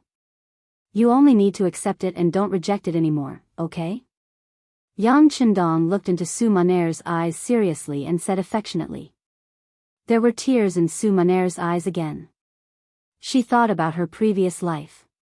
When she was young, she took refuge and had no one to rely on. When she grew up, she had to learn some skills in order to survive. In order to do better, she studied day and night. Later on, when she had a certain reputation, she had to deal with all kinds of men. Sometimes, when she met difficult customers, she would be mentally and physically exhausted. Many sleepless nights because of this. She did not even know what her future life would be like. Would she be like the other older sisters and find a rich man to marry? And then be trapped in a courtyard for the rest of his life? At that time, he was like a small boat floating on the sea, not knowing where his next destination was. Where is the hope of life? What would happen in the future? However, things were different now. She had a husband who loved her dearly. Most importantly, this man was very outstanding. He seemed to be more outstanding than all the men she had met before. Now that he was treating her so well, she really felt like she couldn't find her bearings. "Husband, can you really always treat me well like this?" Su Maner couldn't believe everything in front of her eyes. She was a little worried about her gains and losses. "Of course, I will always treat Maner well. You can rest assured." Yang Chendong chuckled. At this moment, in his eyes, the Su Maner who was bold, wise, and even tolerant had long disappeared. Instead, it was replaced by a petite and lovable woman. But no matter which one it was, he liked her very much. Under Yang Chendong's service, Su Maner ate some food. When the sky was completely dark, the two of them lay on the bed again. However, this time, the two of them didn't do anything. This was naturally the result of being considerate. Because of this, Su Maner, who felt that Yang Chendong's body had begun to change, said embarrassedly, "Husband, why don't you go look for Sister Hu Yan and Sister Xuanyangzi? Don't let yourself suffer because of me." "How can it be suffering? I'm willing to be with you. Moreover, this is the first night that the two of us have truly spent together. Of course, I have to accompany you." Maner, don't be embarrassed. Why don't we talk?" Yang Chendong hugged Su Maner in his arms and said softly. Su Maner nodded lightly and moved her head closer to Yang Chendong's arms. She twisted her body slightly and felt that she was in a comfortable position. Then, she opened her mouth and said, "Husband, you said that you know everything about Maner. Is that true? You can say that." Yang Chendong nodded. "I know that you were originally born in a big family. You have a very powerful grandfather called Su Cheng. He was once the left assistant minister of the Ministry of Rights in the capital of Nanjing." After Yang Chendong told her everything that he knew, it was Su Maner's turn to talk. Perhaps she was unable to mention these things to others. Now that she could finally open her heart and continue talking, she might as well tell him everything. In the end, without waiting for Yang Chendong to ask, she told him the reason for staying here and the mission clearly. Su Maner's grandfather was Su Cheng. When Su Cheng was sentenced to death, the Su family became a thing of the past. As the only living bloodline member of the Su family, Su Maner had a wish since she was young, and that was to redress the Su family's reputation. For this goal, she was even willing to give up everything, including her body and her only life. Becoming the #1 courtesan was a method that Su Maner wanted to use to achieve her goal. She wanted to use her beauty to build a network of connections and then use those men who had taken a fancy to her to help her achieve her goal. However, as she came into contact with more and more people, her mind became more and more mature. She realized how naive her thoughts were. Those men might want to curry favor with her and even say some unrealistic sweet nothings in order to become her son-in-law. However, all of these were just words for the sake of words. When she really asked them to do it, all of them retreated. Most of the time, before Su Maner could say anything, she would just say that there was a high-ranking official in the imperial court who was spying on her. This person was also very favored by the emperor and was one of the most important officials. She didn't want to become a canary raised by this person and wanted freedom. At that time, those so-called wealthy guests would all reveal their timid faces.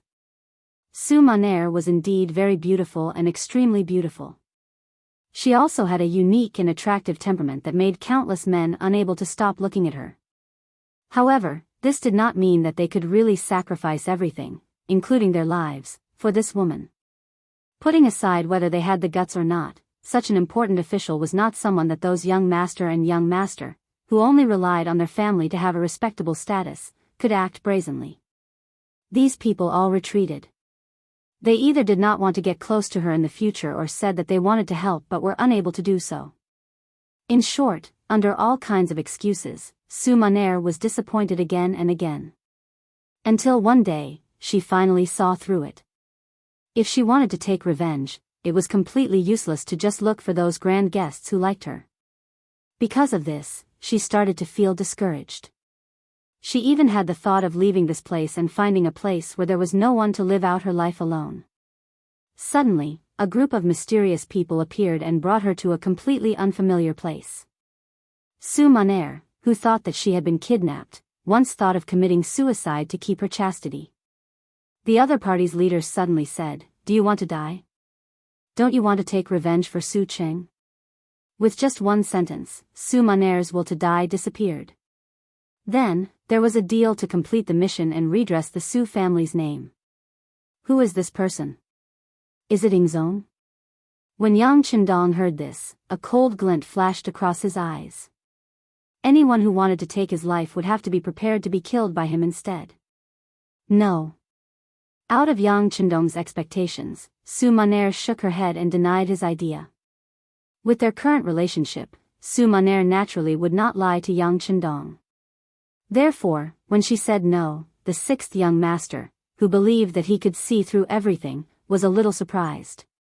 Then who could it be? Could it be that it has nothing to do with Ingzong? Yang Chendong still said with some disbelief. It was not that he did not believe Su Maner, but because he believed in his own judgment. There is some connection. At least Ingzong sent someone here before. I can see that he has taken a fancy to me and wants to take me in. But ever since that person came to talk to me, the emperor did not send anyone here. I don't know if this counts as a connection. Su Maner was very smart. From this action, she managed to deduce a clue related to Ingzong Zhu Qizhen. And, in that case, there is indeed some connection. At least it proves that he should know about this matter. That's right, you haven't found him yet. Who is that person? I don't think his position is too low. Otherwise, you wouldn't believe that he can redress your Su family's name. Yang Chendong nodded. He agreed with Su Maner's deduction, but he was very curious about the identity of the person who took the initiative to speak up. Without making Yang Chendong wait for long, Su Maner opened her cherry lips and said, "He is Menda." Menda? Commander of the Embroidered Uniform Guards. After Yang Chendong heard the name, he immediately said this person's official position. That's right. Su Maner was not surprised at all. Yang Chendong could be so highly regarded. If he even knew about Menda, she would feel that it was strange. Menda. Commander of the Southern Ming Embroidered Uniform Guards. It was just a third-rank official position. And when this Embroidered Uniform Guards was mentioned, everyone's first reaction would probably be that they were arrogant and domineering. In reality, the Embroidered Uniform Guards did indeed have a lot of power. The Embroidered Uniform Guards wore tuxedos and had embroidered spring swords at their waists. A sentence like, "Embroidered Uniform Guards are handling a case, pedestrians should give way," would probably scare many people. But how powerful was this arrogant commander of the Embroidered Uniform Guards? First of all, in terms of official position, the commander of the Embroidered Uniform Guards was only a third-rank official. His official position was not that high. However, the power of the commander of the Embroidered Uniform Guards was through the roof. It was said that Zhu Yuanzhang was a pure peasant. Because his background was too lowly, he was always afraid that others would not accept him and want to rebel against him. Hence, he established the Embroidered Uniform Guards. The Embroidered Uniform Guards also became an extremely sharp sword in the hands of the emperor. The Embroidered Uniform Guards directly received orders from the emperor. Other than the emperor, they could disobey anyone else's orders.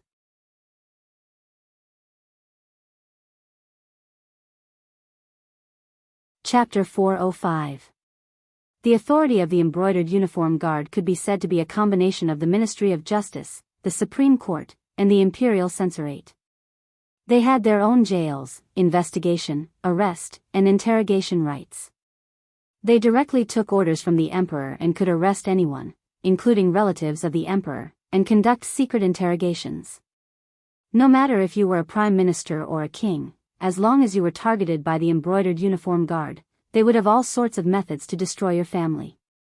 At the start of the Ming dynasty, Zhu Yuanzhang's prime minister, Hu Weiyong, was extremely powerful, which made Zhu Yuanzhang wary of him. And the mission of pulling out this nail fell on the shoulders of the first commander of the Embroidered Uniform Guards, Mao Xiang. Mao Xiang, as the commander of the Embroidered Uniform Guards, was also very iron-blooded. He thoroughly investigated Hu Weiyong's case, which involved tens of thousands of people and had a huge impact. Unfortunately, after Mao Xiang completed Hu Weiyong's case, Zhu Yuanzhang killed him to appease the public. As Mao Xiang's successor, the second commander of the Embroidered Uniform Guard, Jiang Xian, also did an earth-shattering case, which was the case of Blue Jade. Unfortunately, he followed in the footsteps of his predecessor and was executed by Zhu Yuanzhang after the Blue Jade case. The commander of the Embroidered Uniform Guard had the North and South Guards under him. The North and South Guards had 5 guards under them, and the commanders were called Xianhu, Baihu, Zongqi, and Xiaoqi. Normal soldiers were called lieutenants and strongmen. The embroidered uniform guard usually had around 1,000 soldiers, and at its peak, there were around 60,000 of them. In the history of the Ming dynasty, the embroidered uniform guard was something that the officials of the imperial court feared. They were afraid that if they said something wrong, they would be locked up in the embroidered uniform guard's jails. The embroidered uniform guard could be said to be the emperor's killing weapon, and the birth of this organization itself was crowned with glory. To a certain extent, they represented the emperor in handling cases, and their power was evident. Furthermore, the embroidered uniform guard had a complete judicial system and intelligence system, and it was simply heaven-defying. It was because the embroidered uniform guard had too much power that it became something that some people feared. Naturally, it also became something that some people wanted. When Wang Zhen was still alive, he had stretched his hand into the embroidered uniform guard and asked them to handle many personal matters for him. Because of this, this organization became impure. Everyone wanted to arrange people here, and it was far less powerful than it was at the beginning of the Ming dynasty. At the very least, Yang Chendong wasn't afraid of this department. In fact, he had been an official in the Imperial Secret Service before. However, to many officials and commoners, the embroidered uniform guards were still a lofty existence. In their eyes, they were omnipotent. For example, Sumaner had always thought that the embroidered uniform guards were very powerful. Now, the commander of the brocade guards had found him and said that as long as he killed Yang Chendong at the crucial moment, he would send people to reinvestigate the Su family's case and redress their innocence. She believed him and appeared in Yang Chendong's line of sight. He's courting death. When he heard the name Menda, Yang Chendong didn't panic at all. He was even afraid. Instead, he was filled with anger and killing intent. Since this person wanted to jump out of the stage, he better not let himself touch him. Otherwise, he would definitely chop off his head and kick it like a ball. Oh right, does Guaning know your mission? He probably doesn't know. I told the public that I came here because I admire my husband's talent and took the initiative to come. He's only temporarily protecting me. Su Maner shook her head and explained her analysis. Hearing this, Yang Chendong nodded in agreement. Since it was a secret, the fewer people who knew, the better. It was normal for Guaning, who was only a 5th-rank official, to not know about this. Since Guaning didn't know, Kuang Yi probably didn't know either. Otherwise, he, who knew how powerful he was, wouldn't send his trusted aide to send him up. Wouldn't that be handing over his weakness to others? Only a fool would do such a thing. After knowing that Kuang Yi had nothing to do with this, Yang Chendong felt a little better. If even this person, who had a friendship with his father and was indebted to him for saving his life, still wanted to kill him, then he would really lose confidence in everyone in the southern Ming dynasty. Oh right, there was also Yingzong. Obviously, he was a little conflicted about this matter. Perhaps he was also afraid of him, which was why he chose to ignore this matter. It would be best if he killed him, but it didn't matter if he couldn't kill him. That was why he didn't appear. Otherwise, if even the emperor appeared and gave a promise, Su Maner wouldn't have waited until now to take action. She would have taken the initiative to attack long ago. After finally knowing who the mastermind was, Yang Chendong felt much more relaxed. He hugged Su Maner's body tightly. Maner, only Tiger's Mane, Beta Persei, and your maid, Xiao Yun, know about what happened today. Just treat everything as a dream. No one will mention what happened today in the future. You can just stay by my side with peace of mind. When the time is right, I will give you a status and marry you. How about that? As for the Su family's injustice, since you are my woman, then I am also the son-in-law of the Su family. Leave this matter to your husband. I will definitely give you a satisfactory explanation. How about that? Husband. Su Maner started crying again. She was still moved to tears. This kind of thinking of her in all aspects melted Su Maner's heart. She didn't know why, but she actually said, "Husband, you're still thinking about it, right? Why don't you let me serve you?" Oh. You still have the strength. Yang Chendong said in surprise. Not long after, the sound of spring echoed in the boudoir again. Su Maner had become one of the 6th young master's women. This matter had become a secret for the time being. Only the 2 madams, Tiger's Mane, Beta Persei and the first guard team knew about it. The reason why it hadn't been made public was that Yang Chendong wanted to numb his opponents. Yang Xie still needed a large number of people and military strength to continue developing. Before they met the conditions, they couldn't fall out with the Ming dynasty for the time being. Because of this matter, Hu Yan and Lady Shui had both comforted Su Maner. They said that their husbands seemed to be able to go anywhere in the world, but in reality, there were too many restrictions. Even in the southern Ming dynasty's capital, there were still 2 madams. Their husband had to take care of all of this. Su Maner's matter could only be suppressed for now. This was also because Yang Chendong only told Hu Yan and Lady Shui that Su Maner was sent by the southern Ming emperor to spy on him. It was only because of love that she chose to tell him everything. He didn't say anything about Su Maner's actions because he didn't want the madams to have any knot in their hearts. Su Maner's first thought was to redress the Su family's reputation. As for other matters, she didn't care. As long as Yang Chendong treated her well, everything would be fine. Su Maner's matter had been temporarily resolved. If the Su family's matter wanted to be resolved, they needed an opportunity. They couldn't be too hasty. The first thing they had to resolve was the matter in front of them. After Liezhou Prefecture became an empty city, Yang Chendong ordered a large fire to burn down more than half of the place. To the outside world, it was said that it was done by the remnants of the Huang bandit army. This way, many facts could be covered up. For example, the disappearance of a large number of people could be considered an explanation. After the fire in Liezhou, the people who should have left had to leave. On a flat beach near the sea, Yang Chendong personally sent everyone off.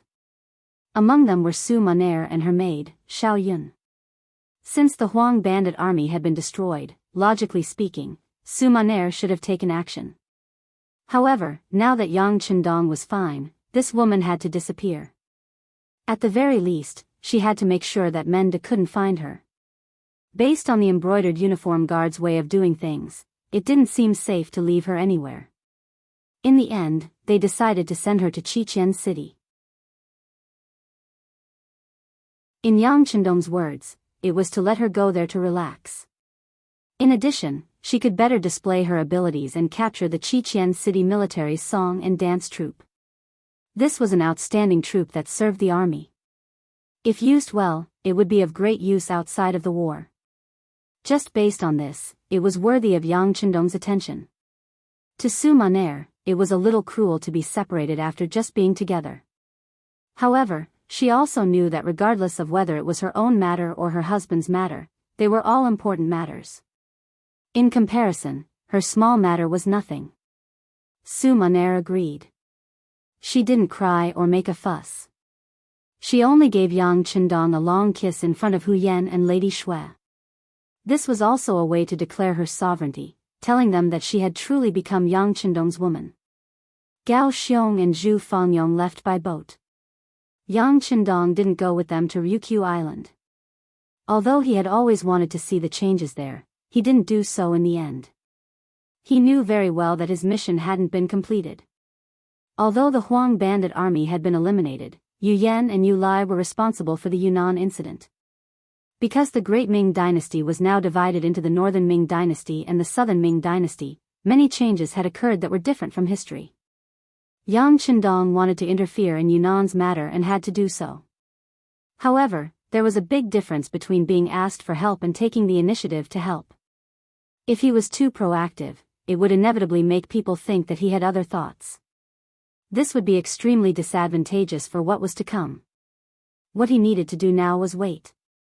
Wait for Yingzong and the Southern Ming court to be unable to hold on. Naturally, someone would come forward to ask for his help. Right now, he had only sent Huang Yuliang's head to Gaozhou Prefecture. At the same time, he brought more than 8,000 soldiers. After Wu Xing's Cold Front Battalion and the Auxiliary Battalion were added, the group had once again expanded, and appeared here to stay. Yang Qindong brought 7,000 soldiers and stopped outside Gaozhou Prefecture. This made the original Shaozhou General Yu Guang, who was guarding this place, tremble with fear. Logically speaking, the Huang bandit army had already been destroyed. This imperial envoy's mission should have been completed. However, he still brought so many soldiers and swaggered outside the city. What was the meaning of this? What intentions did he have?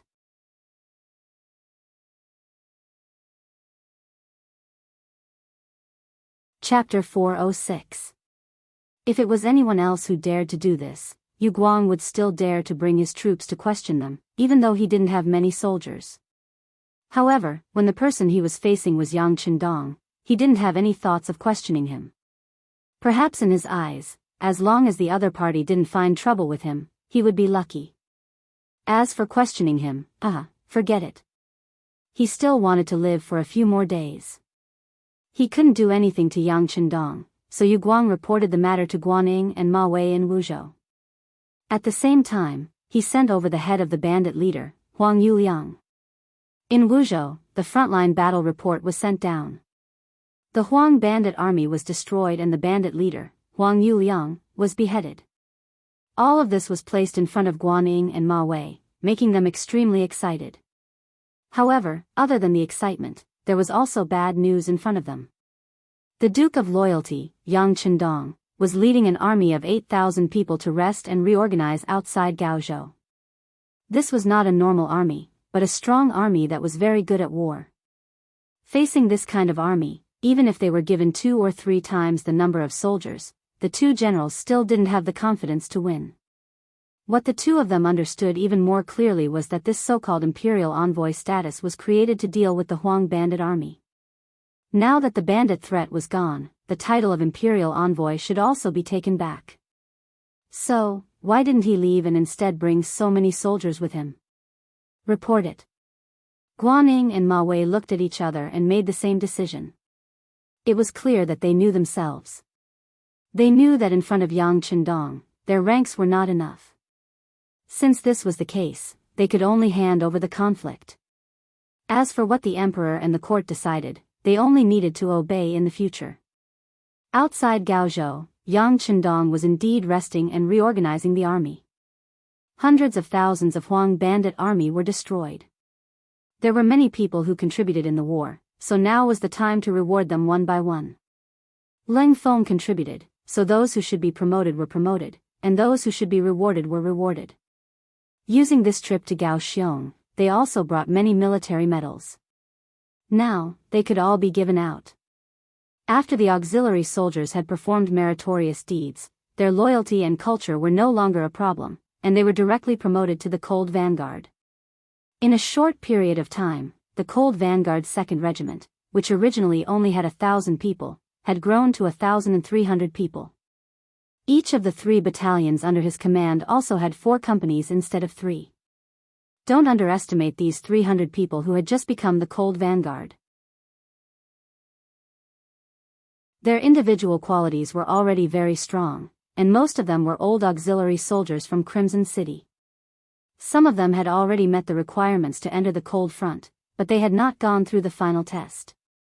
Now that there was time, Yang Qindong called Kong Jia, the political commissar of the 2nd Regiment, Song Jia, the political commissar of the auxiliary regiment, and some others to act as examiners and give these 300 people a chance to make a great leap. Temporary auxiliary soldiers, those who had made military contributions and had good personal military qualities, would naturally become official auxiliary soldiers. The auxiliary army also rose from the original 2,000 to 3,000. Leng Feng had 1,300 men and 3,000 auxiliary soldiers. The rest were the temporary auxiliary soldiers that had just joined the Yellow Bandits' army. They also had the largest number of people, reaching close to 4,000. More specifically, the 2nd Regiment of the Cold Vanguard had 3 battalions, each with 4 companies. Each company had 100 people, which was a total of 1,200 people. Adding on the 100 people directly under the regiment, there were a total of 1,200 people.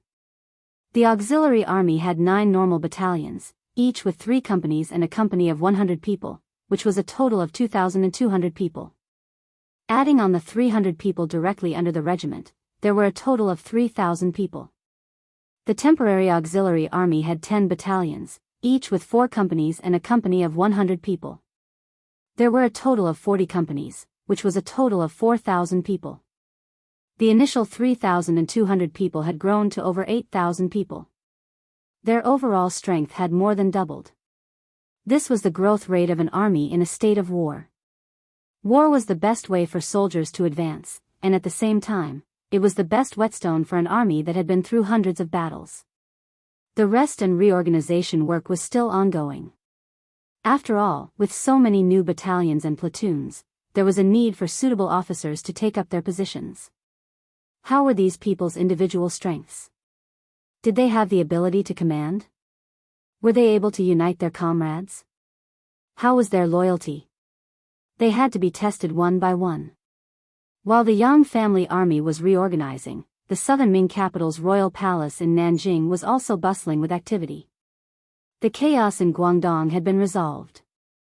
The Huang bandit army had been destroyed, and the head of the bandit Huang Yuliang had been beheaded. The head had already been sent to the Ministry of War for verification. Logically speaking, this should have been good news. The Southern Ming dynasty had not been established for long, and its internal affairs had not been completely stabilized.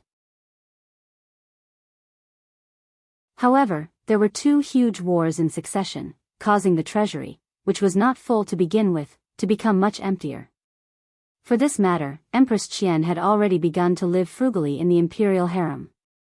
Although the effect was not great, it represented a signal that even the imperial family was living frugally. These officials naturally had to do something, and by following their example, they could save some money. With one less person on both sides, the Southern Ming dynasty should be relieved. However, because of the news that Yang Qindong had stayed outside Gaozhou's prefectural city to rest and reorganize, all of the officials, including Zhu Qizhen, could not remain calm. If the Huang bandit army was a poisonous snake that was very clingy and could even injure people, then Yang Qindong was a fierce tiger that had come down the mountain. The danger he posed was far greater than the former. Such a ferocious tiger did not immediately return to the mountain after eliminating the poisonous snake. Instead, it stayed behind. This inevitably made people wonder if this move was an act of inviting trouble to oneself. If this troop did what Huang Yuliang did previously, it was likely that with the current military strength of the Southern Ming Empire, it would be difficult to restrain them.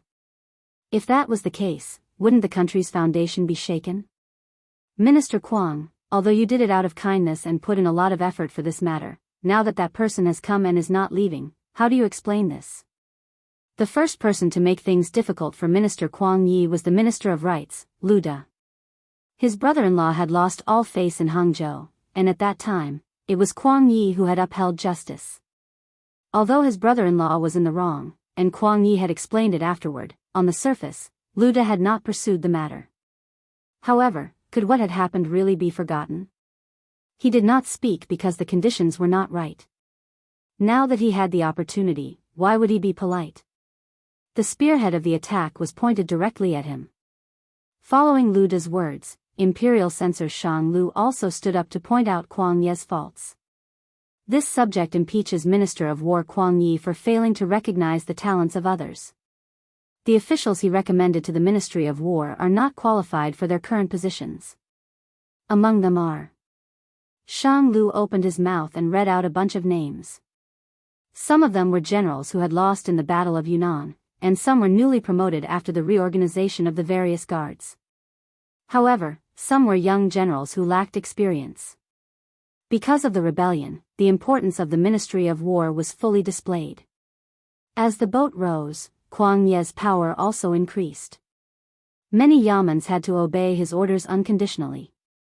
With more power came more responsibility. There were more things to manage, and more things to do. Naturally, there were more people to offend. Originally, the existence of the 6 ministries was a place of checks and balances. Even if some departments had more power, it would be limited.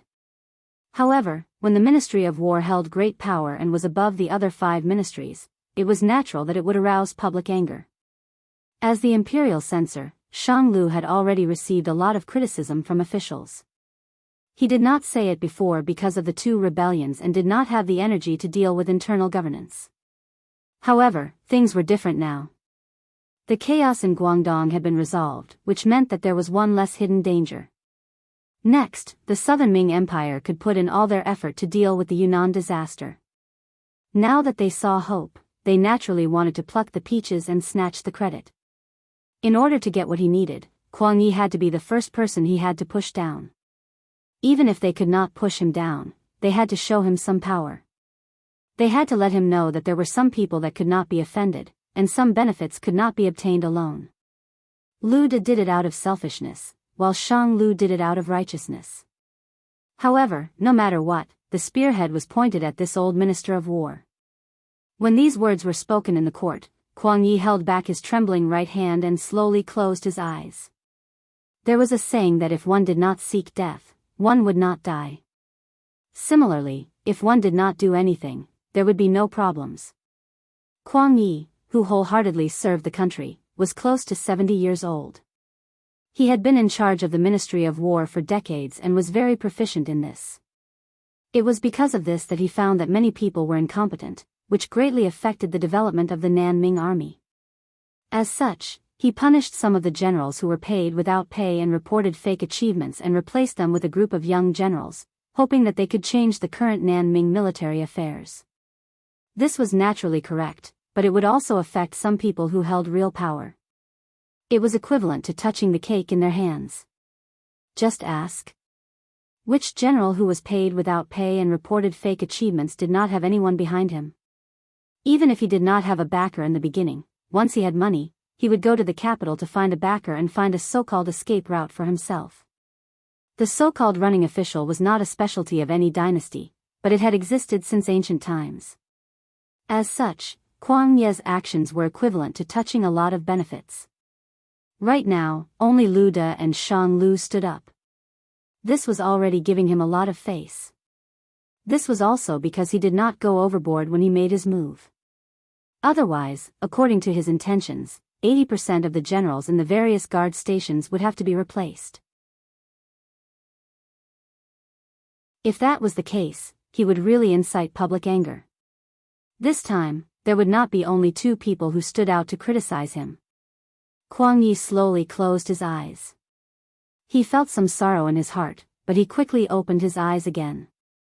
Then, with a plop, he knelt on the ground.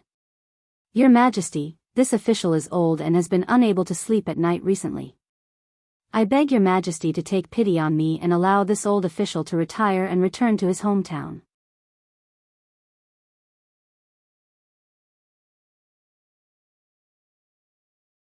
Chapter 407. Kuang Yi fought back against the accusation. He didn't try to explain himself, nor did he try to claim credit for himself. Instead, he simply said, I quit. I don't want to serve you anymore. Zhu Qizhen, who sat on the golden dragon throne, watched all of this in silence. After the Tumu incident, Zhu Qizhen's mind had matured greatly. At least, he could see the current situation clearly. Everyone thought that Kuang Ye's behavior had been too excessive and that he had too much power. They wanted to work together to attack him. How could the emperor not know that his subordinates were divided into factions? However, most of them just turned a blind eye to it. After all, only when there was fighting could the emperor's importance be seen. Only then could he find a way to balance things out.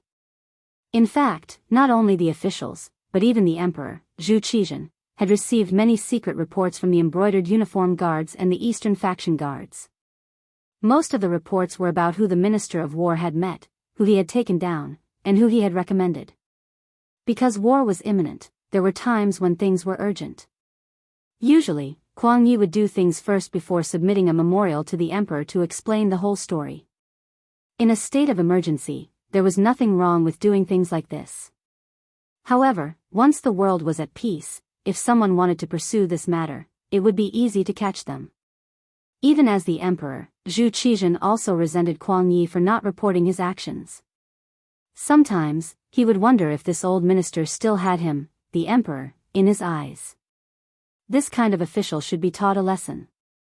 If even the emperor thought this way, it was no wonder that Kuang Yi could only choose to retire under the criticism of everyone. He wanted to teach Kuang Yi and the other officials a lesson. In addition, the Guangdong rebellion had been resolved, and the pressure on the Ministry of War had lessened.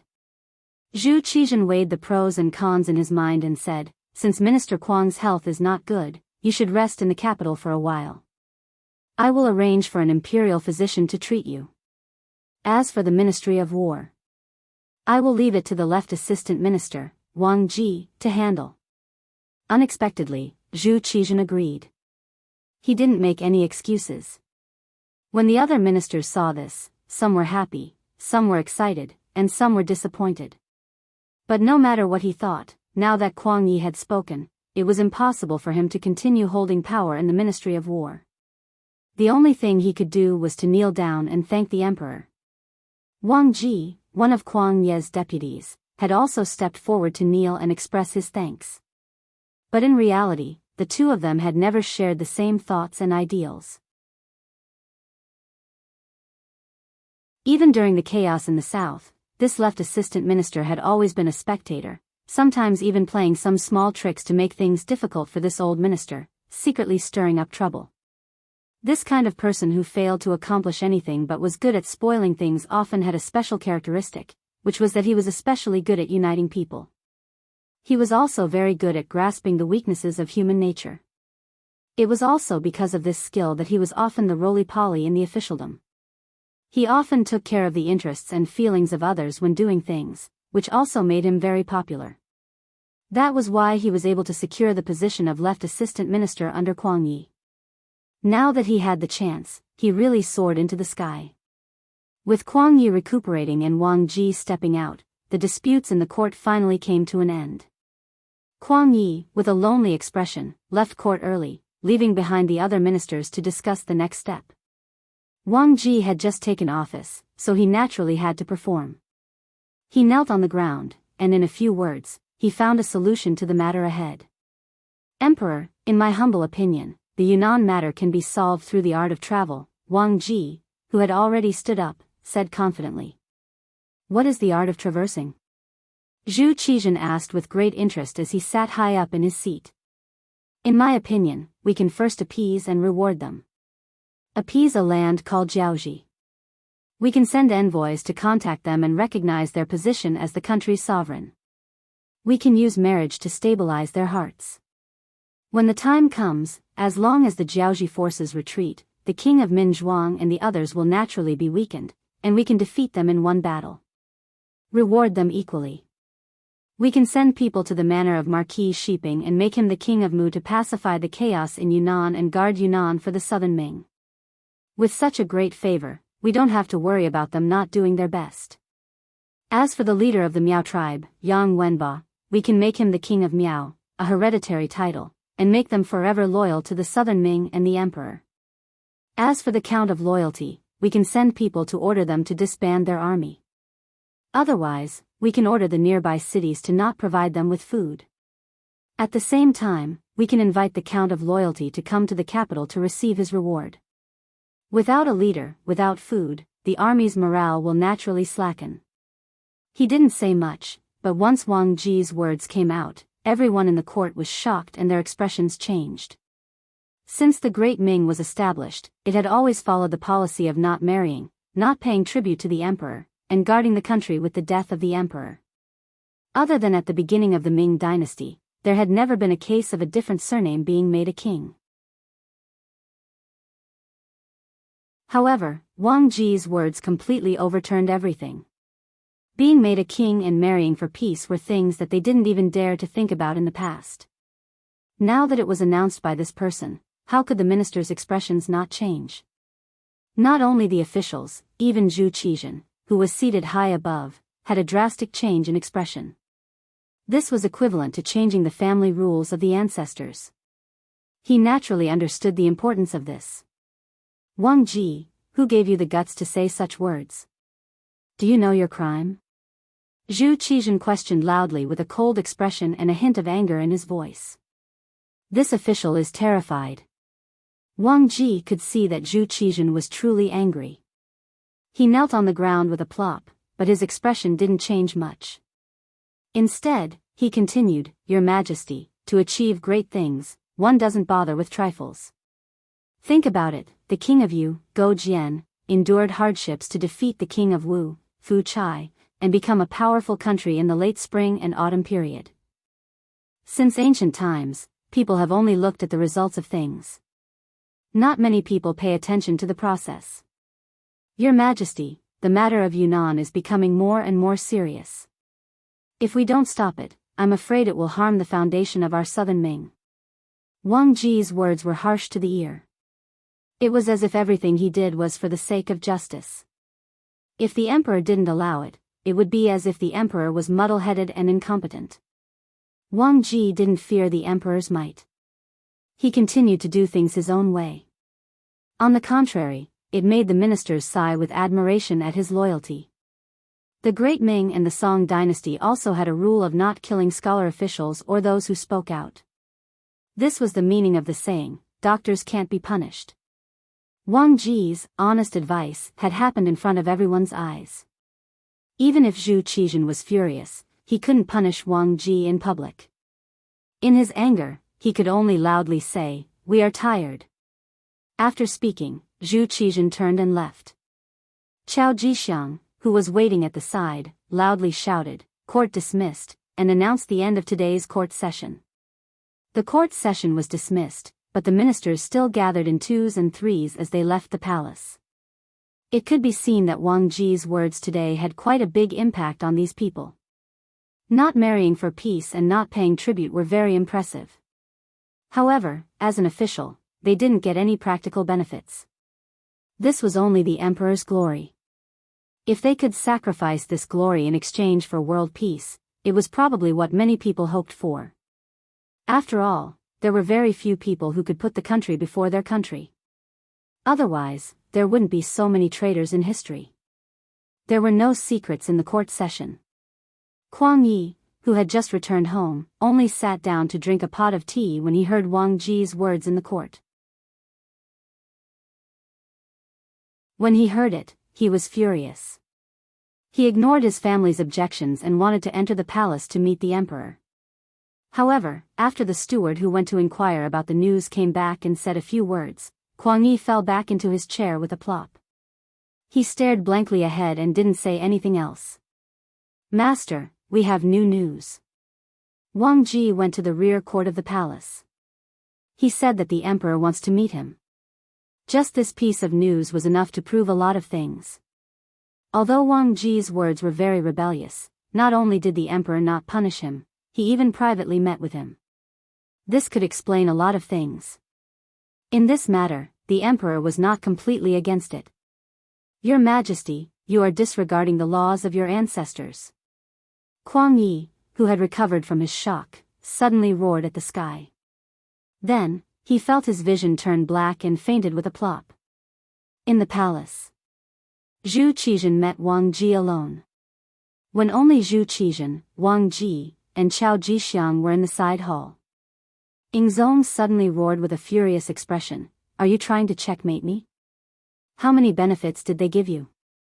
When Zhu Qizhen said these words, his eyes were filled with the desire to kill Wang Ji. This person actually dared to talk about the marriage alliance in front of all the civil and military officials in the court. There was no warning at all.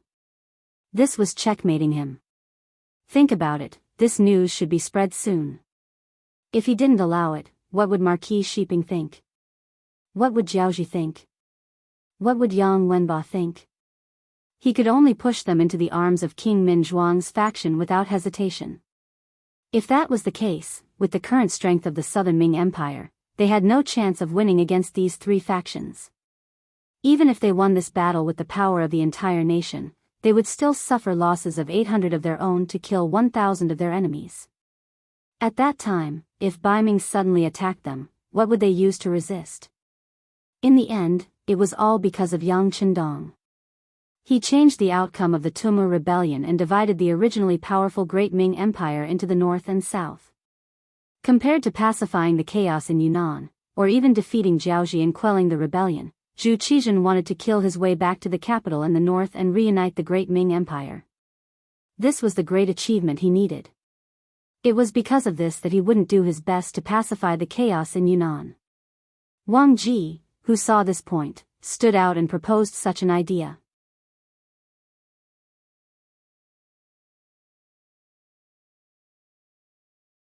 Chapter 408. Your Majesty, please calm down. I have been wrongly accused. I have been thinking for the Southern Ming Empire and have not received any benefits from anyone. I only wish that one day, Your Majesty can reunite the great Ming Empire and return to its golden age. I believe that in order to achieve this goal, any price is worth it. Once Your Majesty reunifies the great Ming Empire, you can send your army down south. At that time, you can kill whoever you want to kill and destroy whoever you want to destroy in order to restore the great Ming Empire's prestige. At that time, the history books will definitely be written with a heavy stroke. Long live the great Ming Empire. Wang Ji knew that his words today had touched Ding Zong's bottom line. However, if he wanted to succeed, he had to do so. Kuang Ye's ability was strong, but he still couldn't do anything about the Yunnan matter. Even if the entire Southern Ming Empire mobilized troops everywhere, they could only maintain the current situation. If they wanted to win, how difficult would it be? Wang Ji knew what kind of strength he had. If even Kuang Yi could not do it, how could he do it well? Since he could not do it well, he could only think of other ways. Otherwise, not to mention becoming the Minister of War, it would be difficult to even keep his current position. In addition, he had already met with the Jiaoji envoys and said that as long as the great Ming Empire was willing to marry the princess to King Li of Jiaoji, they would recognize their independent status. Jiaoji would then withdraw their troops and retreat. Now that Jiaoji knew the bottom line, Wang Ji had an idea. In order to succeed in one strike, he also wanted to express his goodwill to Marquis Shiping. If he could gain the other party's favor and help, it would play a very positive role in stabilizing his position in the imperial court. It was precisely because of his previous interactions and thoughts that he dared to say those seemingly rebellious words in the imperial court today. It seemed to go against the teachings of the ancestors, but after thinking about it carefully, it was the best way to solve the problem at hand. It was just sending out a princess, recognizing a country's sovereign power, and conferring a prince with a different surname. This would be able to stop the advance of the troops in Yunnan and take the time to recuperate and prepare for the future attack on Baiming. This plan should have some hope of success. Knowing what Ding Zong wanted, Wang Ji decided to take the risk. Speaking of which, he was also forced to do so. He wanted to obtain a high position, but when it came to commanding a war, he did not have the ability to command tens of thousands of troops, so he had no choice but to use this method. Wang Ji even knew that he was the one who suggested this idea, but he didn't know how the history books would record him. But no matter what, let's first obtain the position of Minister of War. What if the Southern Ming dynasty really unified the entire Great Ming dynasty in the future? At that time, wouldn't he become a capable minister for eternity? As the saying goes, riches and honor are found in the midst of danger. This time, Wang Ji could be said to have placed a heavy bet. However, whether or not things would develop as he expected, everything would depend on whether or not he could convince Zhu Qizhen. Wang Ji's voice still echoed in the hall. At this moment, Zhu Qizhen did not get angry. Instead, he became much quieter. The Yunnan matter was getting more and more intense. Since the beginning, more than 400,000 troops had been sent in, and it was only enough to maintain the current peaceful situation. If they wanted to achieve the final victory, they would have to send out hundreds of thousands of troops. If that was the case, wouldn't they need to mobilize more troops and spend more money? The Southern Ming dynasty's treasury was almost empty. Could they still persevere? Even if they persevered, what would they obtain after this war? If Baiming took advantage of this opportunity to invade, how should they deal with it? Could it be that he had to continue to be the ruler of a fallen country? Should he agree or not? Zhu Qizhen fell into a dilemma. Your Majesty, you have to make a decision quickly. The current Southern Ming dynasty cannot endure. Seeing that Zhu Qizhen seemed to have fallen into a dilemma, Wang Ji, who saw hope, shouted bluntly. He had the appearance of a loyal official. Sigh. Forget it. Since this is the case, I will leave this matter to Minister Wang and Minister Chao to handle together. I can agree to their conditions, but they must also guarantee that they will help us deal with King Minzhuang. I want to quickly pacify the chaos in Yunnan. Zhu Qizhen knew that if this continued, it would not be a good thing for the southern Ming dynasty. Thinking that there was no better way, he could only agree first. As for what would be recorded in the history books, as long as he recuperated and could truly unify the great Ming dynasty, what he did today would naturally become a wise move of enduring humiliation. Your Majesty is wise. Seeing that Zhu Qizhen really agreed, Wang Ji kowtowed 3 times to the ground. He knew that from this moment on, his position should be stable. As long as the matter of Yunnan was resolved, his position as Minister of War would be set in stone. Zhu Qizhen actually agreed to the request of being bestowed the title of king and a marriage alliance. He threw the ancestral teachings to the side. Once the news came out, many officials were in an uproar. Many people had tears streaming down their faces, and their faces were filled with sorrow. They finally recognized the fact that the once powerful Great Ming dynasty no longer existed. The sudden appearance of being bestowed the title of king and the marriage alliance, as well as the matter of Wang Ji going to Yunnan from Jingdo, caused everyone to overlook Yang Chendong, who was still outside Gaozhou Prefecture. Zhu Qizhen only took back his authority as an imperial envoy, and then had Guaning and Ma Wei in Wuzhou Prefecture take care of this matter. Guaning and Ma Wei in Wuzhou Prefecture received the imperial edict. They also learned about some of the things that had happened in Nanjing and Jingdo through some channels. How is that possible? Although Minister Qing is old, his body is still good. Now that the chaos in Guangdong has been resolved, it is time to focus on resolving the Yunnan matter. How can he be allowed to rest? Guaning, who received the news, had a face of disbelief, and his voice was filled with anger. Ma Wei stood to the side and watched all of this happen. However, he did not say anything. In terms of rank, Ma Wei was a level 3 official, far higher than Guaning, who was only a level 5 official. Previously, he respected Guaning because he was the trusted aide of Kuang Yi, the Minister of War. In addition, Guaning controlled the evaluation of low-level officials and could have a say in his career. However, now that Kuang Yi was forced to stay at home, this person's right to speak was obviously gone, and he could not be respected. This could be seen from the fact that the imperial edict did not reward Guaning after the chaos in Guangdong had been resolved. As Kuang Yi lost power, this person was probably going to be ignored. In the officialdom, there were many people who added flowers to brocade, but few people who helped in the snow. Even if it was for his own career, Ma Wei did not dare to get too close to Guaning. Otherwise, if Assistant Minister Wang Ji found out, who knew if he would make things difficult for him? Guaning stood there and talked to himself for a while until Ma Wei was getting impatient. He could not help but walk up and say, "General Guan, the imperial edict says that we have to go outside Gaozhou Prefecture to resolve the problem of Count Zhongdan. I think we should do it sooner rather than later. Yes, the matter needs to be resolved as soon as possible. How about this, we will leave tomorrow." Guaning felt Ma Wei's attitude towards him. If it was not for the matter of Yang Chendong that had not been resolved, he would have already distanced himself from him. However, he himself also wanted to resolve this matter quickly and then go to the capital to see his teacher Kuang Yi.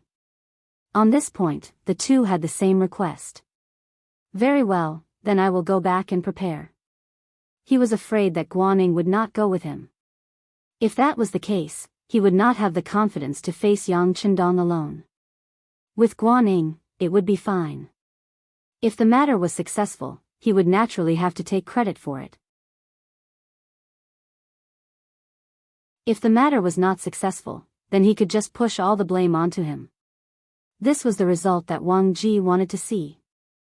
How could Guaning not see Ma Wei's change of heart and thoughts? To be able to become the person that Kuang Yi valued and nurtured, how could he not have some ability? He was also scheming against Ma Wei. These two people who were not of the same mind worked together to complete a task, causing the matter itself to be filled with complexity and uncertainty. Not to mention, the person they were facing this time was Yang Chendong. This person was extremely outstanding in all aspects. Before the matter even started, it was already destined that they would not be able to gain any benefits. The matter that happened in the capital was quickly transmitted to Yang Chendong through the security bureau. In the largest military tent outside of Gaozhou Prefecture, the first thing Yang Chendong did after receiving the news was to arrange for his subordinates to buy food. In the process of eliminating the Huang bandits, almost all the spoils of war were obtained by Leng Feng. The total amount was close to 10 million taels of silver. With this amount of money, it was more than enough to buy some vegetables and meat from the surrounding big families. Furthermore, the Chang clan and a few other merchants from the south who were cooperating with the Heavens Beyond Trading Company would also send food over. With these, it would not be a problem to feed the 8,000 people. Since Zong wanted to get rid of the donkey after it had outlived its usefulness, then he would play with these people. There were no problems with food, shelter, and transportation. Leng Feng took this opportunity to begin intense training. The main subject of this training was jungle warfare. Because of this, the few barren mountains below Gaozhou Prefecture became a restricted area. Yang Chendong and his men spent 4 days to arrange everything and choose the training area and method. At this time, Guaning and Ma Wei had already arrived at Gaozhou Prefecture. The two of them brought about 100 personal guards. When they appeared, they did not immediately visit Yang Chendong. Instead, they first went to Gaozhou Prefecture and found the Shao Prefecture General Yu Guang, who was temporarily in charge of the matters here. When the two of them arrived, they did not immediately visit him. This already showed their attitude. Perhaps they wanted to use this method to tell Yang Chendong that he was no longer an imperial envoy. When he did things, he had to have some sense of propriety. Don't fall out with them, it wouldn't look good for anyone.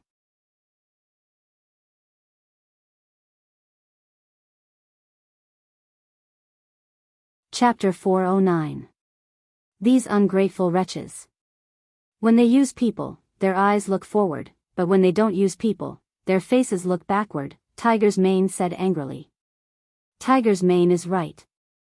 They don't need to pay attention to such people, Beta Persei also said in a low voice. He was really afraid that if he spoke too loudly, it would startle the young master. Last time, the young master had said that if he were to speak loudly again, he would be sent to the front lines to fight on the battlefield.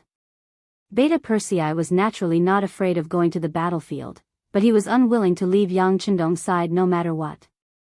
Yang Chendong looked at Beta Persei, who had deliberately lowered his voice, and couldn't help but smile. Well, Beta Persei, you're doing well. But isn't it very tiring to speak like this? Young master, it's not tiring at all. As long as I can be by the young master's side, this is nothing. Beta Persei chuckled, not showing the slightest bit of reluctance. All right, stop pretending. I know it's hard for you to speak softly, so the young master found a job for you. You can speak loudly, and the louder you are, the better. What do you think? Yang Chendong smiled and gave Beta Persei an order. After hearing the whole plan, Beta Persei chuckled. Young master, don't worry. I promise to do this well and let them know what the real lion's roar is. Very good. Yang Chendong patted Beta Persei's shoulder in satisfaction, then said to Tiger's Mane, call the first and second guard squads here. The young master needs to arrange the work. This time, we want to be the imaginary enemy of the entire cold front and auxiliary soldiers. We want to teach those rookies a lesson by fighting against a few thousand. Yes. When Tiger's Mane heard that there was going to be a battle, even though it looked like a drill, the thought of a few dozen against a few thousand made him excited. He immediately agreed happily and turned around to call for reinforcements. Beta Persei looked aggrieved. Young master, I want to follow you too. Forget it. Don't you have more important things to do? Besides, it's better for you to stay away from military exercises. Have you forgotten that during the last exercise, I asked you to fake a fight and show mercy to your brothers, but you injured one of them with a slap? You were too heavy-handed. Yang Chendong brought up the past. Beta Persei was very strong due to his tall stature. Even if he held back, a slap was far from what an ordinary person could withstand. "Young master, I'll use 30% of my strength this time." Beta Persei still wanted to fight for a chance. "Okay, you can go if you want. Get things done first. When they stop bothering this young master, you can come to the forest to find us." Yang Qindong had given Yang a glimmer of hope, but in return, Yang had a bitter expression. Perhaps Yang also knew that what he was about to do was a protracted battle, and it wasn't something that could be easily accomplished. Tiger's Mane quickly conveyed Yang Qindong's message. The first and second guard teams, a total of 40 people, plus 20 people from the Wolf Fang Special Forces and 20 people from the Ghost Sniper team gathered in front of Yang Qindong. Jungle warfare was like a hunting war. In addition to some pursuit and interception, the most important thing was to hide. For a jungle veteran, the jungle was like having a logistics base. Sometimes, a jungle veteran could kill some inexperienced soldiers with traps and take away their weapons. There was an endless supply of edible plants and animals in the jungle. Fire might be the best way to deal with jungle warfare, but it was only suitable for temperate jungles. Tropical rainforests were an exception.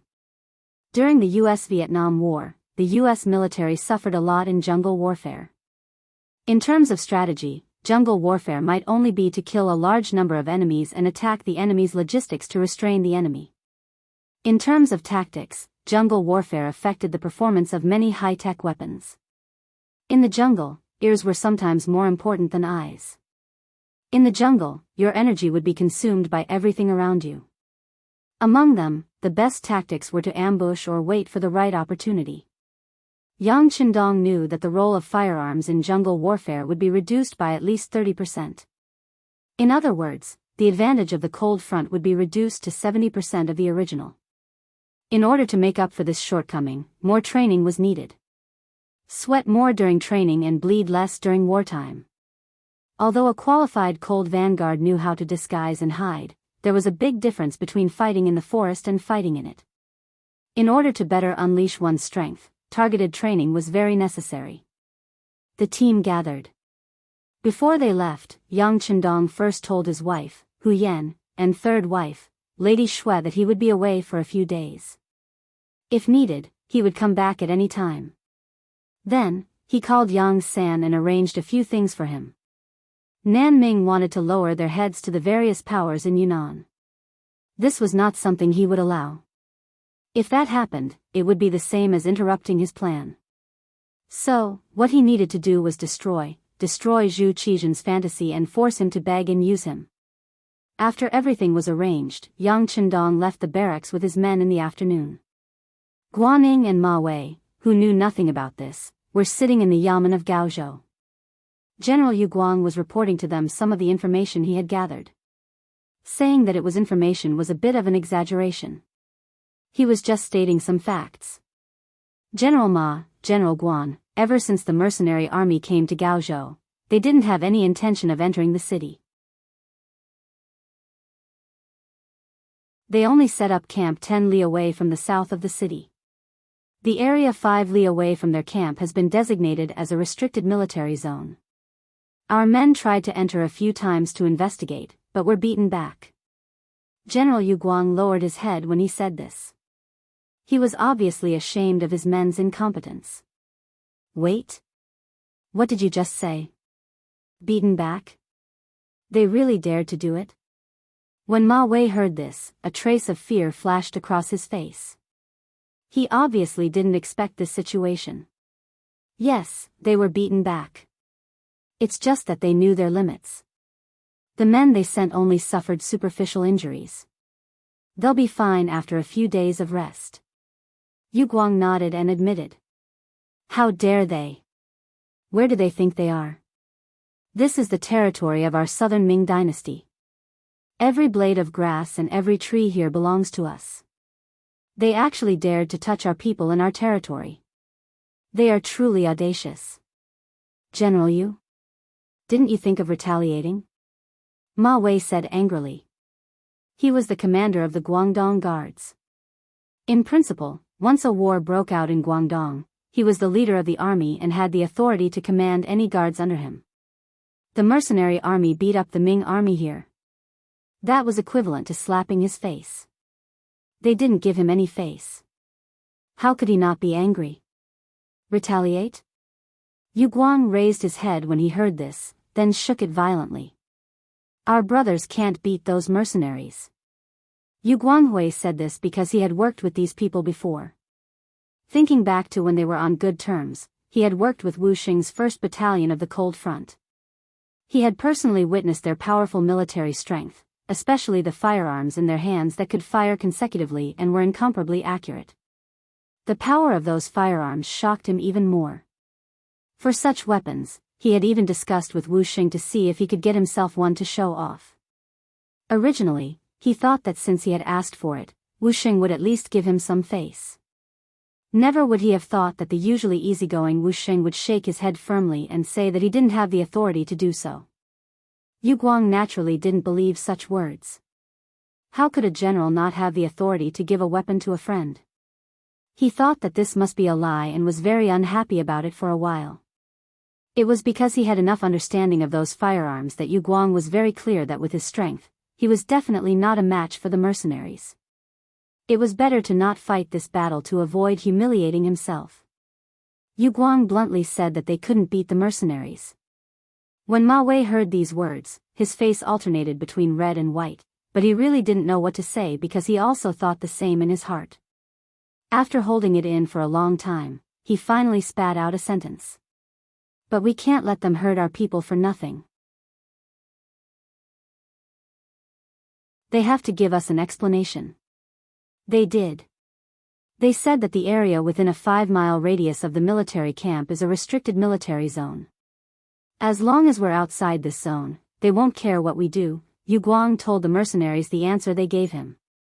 However, this answer only made Ma Wei angrier. This was clearly looking down on him, but he couldn't do anything about it. Who asked him to be weaker than them? If they really fought, then the one who would lose face and suffer losses would only be him. Ma Wei was so depressed that he didn't know what to do. His expression was extremely ugly. His gaze involuntarily fell on Guan Ying, who was beside him. In his heart, this person still had some ideas when faced with trouble. However, when facing the mercenaries, how many people could come up with a better idea? Unless the Southern Ming Empire was willing to put in a lot of effort, it was only an army of 8,000 people. If they could gather tens or even hundreds of thousands of people, they could use up all of these 8,000 people. However, right now, they didn't even have enough military strength to deal with the Yunnan matter. Where would they find the strength to deal with Yang Qindong? Noticing that Ma Wei and Yu Guang were both looking at him, Guaning shook his head and said, "Let's wait until tomorrow.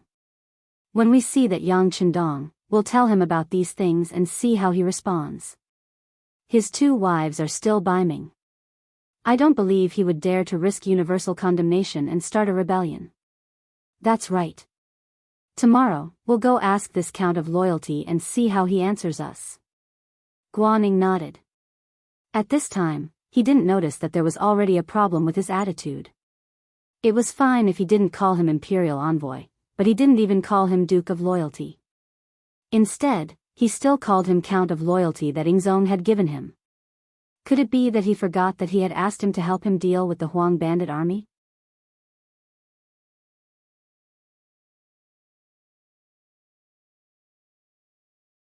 Chapter 410. This was the weakness of human nature. Oftentimes, people would only remember how good they were to others. Oftentimes, the good that others had done to them would be thrown out of their minds. The night passed quickly, and some things happened that outsiders didn't know about. For example, Yang Qindong led less than 100 of the best and made preparations in the nearby forest. At dawn, Commander Wu Xing of the Cold Front Battalion led 400 men, 1 auxiliary battalion, and 2 temporary auxiliary battalions towards the mountains. Their goal was to find the 6th young master there and surround him to complete the assessment. Guaning, Ma Wei, and General Yu Guang, who were oblivious to all of this, took their 200 personal guards and headed towards the mercenary camp after eating breakfast early in the morning. As if they were already aware of their arrival, no one stopped them on the way. When they arrived at the camp, the tall Beta Persei appeared. "What are you doing here? Are you here to see our young master's ugliness?" Beta Persei stood in front of Guanyin and the others, and then spoke in a voice that was close to a roar. This sudden shout caused the three generals who were still riding on their horses to tremble violently. At this moment, not only did they feel their eardrums ringing, even the horses they were riding on were completely shocked at this moment. They kept kicking their hind legs, causing the three generals to almost fall off their horses. With great difficulty, Ma Wei forcefully restrained the horse. With a stern face, he said to Yang Er, "What are you doing? Why are you speaking so loudly?" "How am I speaking loudly? This is how I speak. If you don't want to listen, then please leave. I don't think anyone invited you here." His voice was raised by an octave. After another round of provocation, the warhorse finally couldn't hold back and began to jump. Because of a moment of carelessness, General Yu Guang was thrown off the horse. Guanyin and Ma Wei saw that the situation wasn't good. They hurriedly jumped off their horses and didn't follow behind. "You!" Ma Wei reached out and helped General Yu Guang up from the ground. He angrily pointed at Beta Persei and wanted to say something. However, Guanyin stopped his actions and said in a respectful tone, "You're the Yang brothers, right? You just said that we're here to see your young master make a fool of himself. What's going on? What happened to Count Zhongdan? My family's young master has been sick for several days. His body is very weak and his face is very pale. Didn't you come to see the young master now because you want to see the young master's ugly state? Let me tell you, that's impossible. My young master is wise and mighty. He won't let you see his bad side. Also, my family's young master is the Duke of Zhongdan, not the Count of Zhongdan as you said. If you still call him that, it's disrespectful to the young master. If that's the case, don't blame me for being rude to you."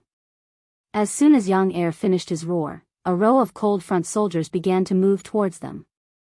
Further away, there were more cold warriors glaring at them. It seemed that as long as Beta Persei casually shouted, these people would immediately attack and teach them how to behave. The shouting was soul-stirring, and the situation was so unforgiving. Guanyin, Ma Wei, and the others, who were completely suppressed, knew that it was impossible to see Yang Chendong today and denounce him. They were not prepared. They thought that with their status, Yang Chendong would not dare to do anything openly. But now, they couldn't even see the person in question. Even if they had reason, it was useless. A wise man knows better than to fight when the odds are against him.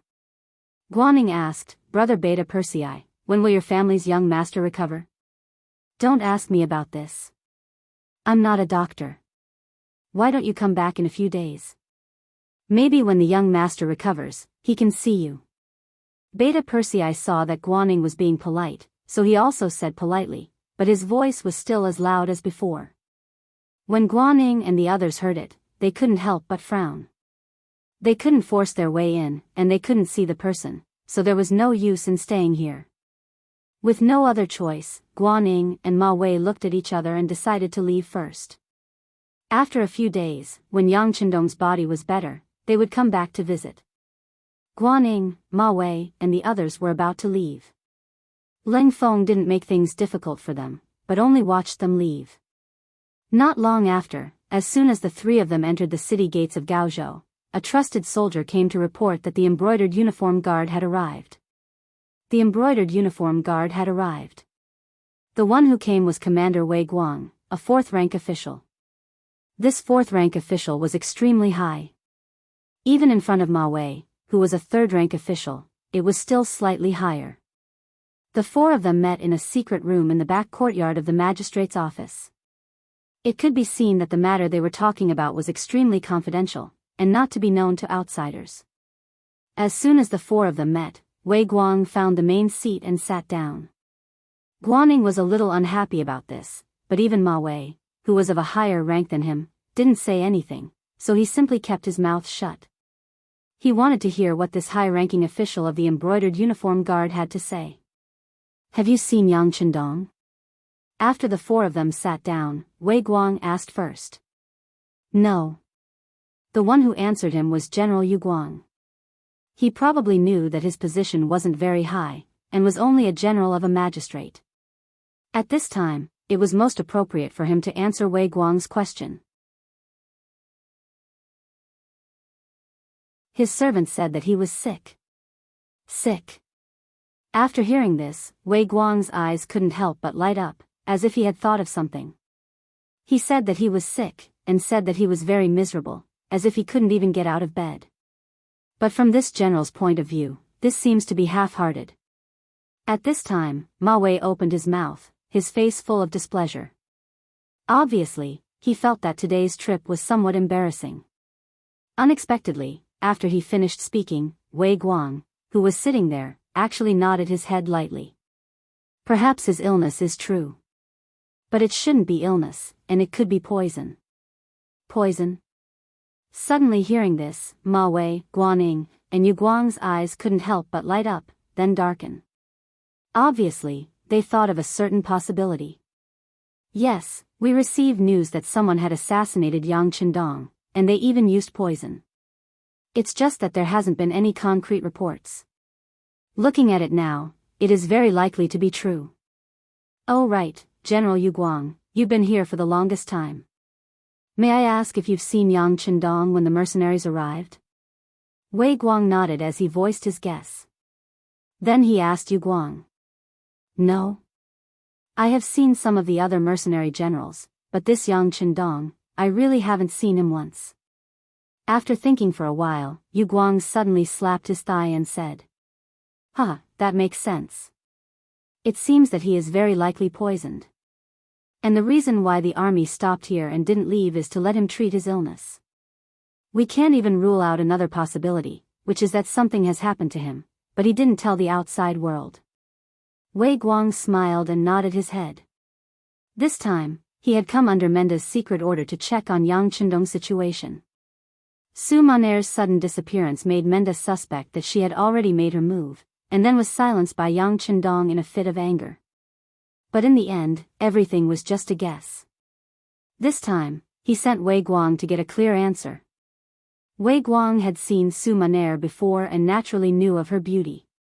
He believed that if it were him, he wouldn't have the slightest bit of defense against such a beautiful woman.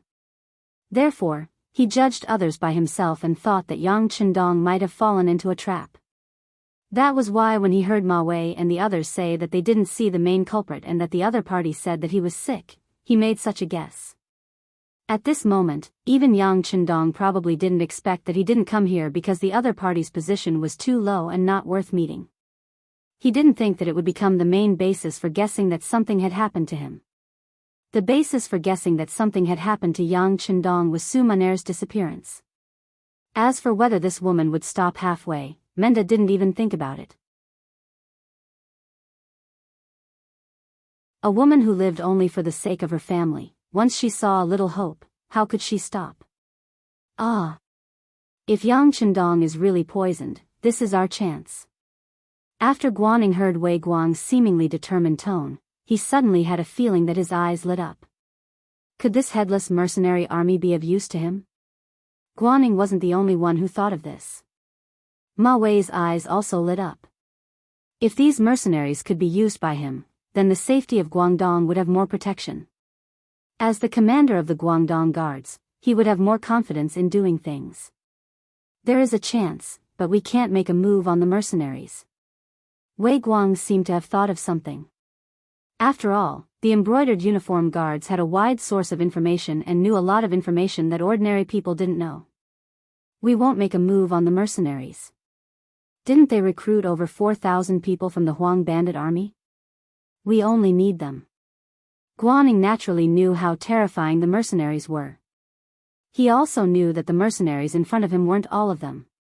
As for how powerful the entire mercenary army was, it was only a guess based on his imagination. The embroidered uniform guards had secretly sent people out to sea before, but without exception, there was no news. Since they didn't know how powerful Lang Feng was, it was best not to provoke him and not to make an enemy out of him. However, it didn't matter. Those things had nothing to do with him. He only needed to do the things in front of him well. That was to recruit these people who joined the mercenary army later on for his own use. Ever since he saw the glory of the mercenary army on the battlefield, Guanning wanted to build an army like this. This way, the overall strength of the South Ming army would increase by more than one level. With the addition of these people, his wish might come true sooner.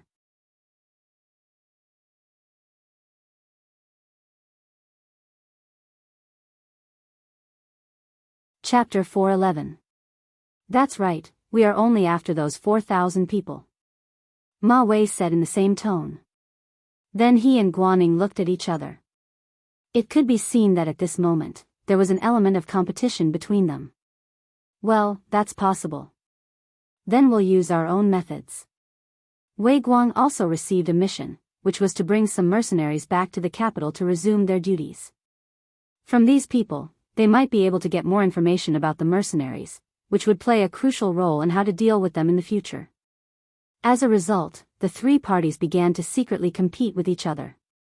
They were all rushing towards the same goal, which was to persuade the original Huang bandits who had just joined the mercenaries to join their side and be used by them. Yang Qindong did not expect this war at all. When he received this news, he couldn't help but laugh out loud. Since they want to create more problems, let's play with them. Pass down the order, let's have Yang Er and Yang Wu put on a good show with them. In short, the longer they delay, the better. After Yang Qindong finished speaking, someone had already passed on the order. He himself was standing on the mountainside, looking in the direction of the southwest. At this time, his eyes seemed to be able to see some of the chaotic situation there. Yunnan. It was Jules and his bastard sons who started this mess. Zhu Li, the 18th son of Zhu Yuanzhang, was born with Zhou Fei. In the 24th year of Hongwu, 1391, he was given the title of Min Province. 4 years later, because Yunnan was newly attached, he needed a prince to govern it. In the first year of Jiangwen, the Marquis of Shiping, Mu Cheng, accused the Min king of misconduct, and the Jiangwen emperor demoted him to a commoner. After Zhu Di's death, Zhu Li's title was restored.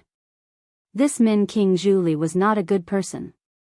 Since he was restored to the throne, he acted recklessly, indulged in the old customs, took the seals of various departments, and killed officials. After Zhu Di found out, he took away his vassal king's seal, and then cut off his guards. Later, perhaps because Zhu Di cared for his younger brother, he returned the seal to him. After Ming Renzong ascended the throne, he moved Zhu Yi to Huguang Wugang and lived there. A long time later, a mansion was built for him. At that time, he was almost 50 years old. Zhu Yi was very bad, and so were his sons. Especially the son of a concubine, Prince of Guangdong Zhu Huili and Prince of Yangzhong Zhu Huili. In order to compete for the property of the Prince of Min's mansion, they had already quarreled with their elder brother, Prince of Jinan Zhu Huili. The reason was that Zhu Huiliang and Zhu Huiliang's mother, Su, didn't have a high status. She was afraid that her two sons would be in a disadvantageous position when dividing the family property.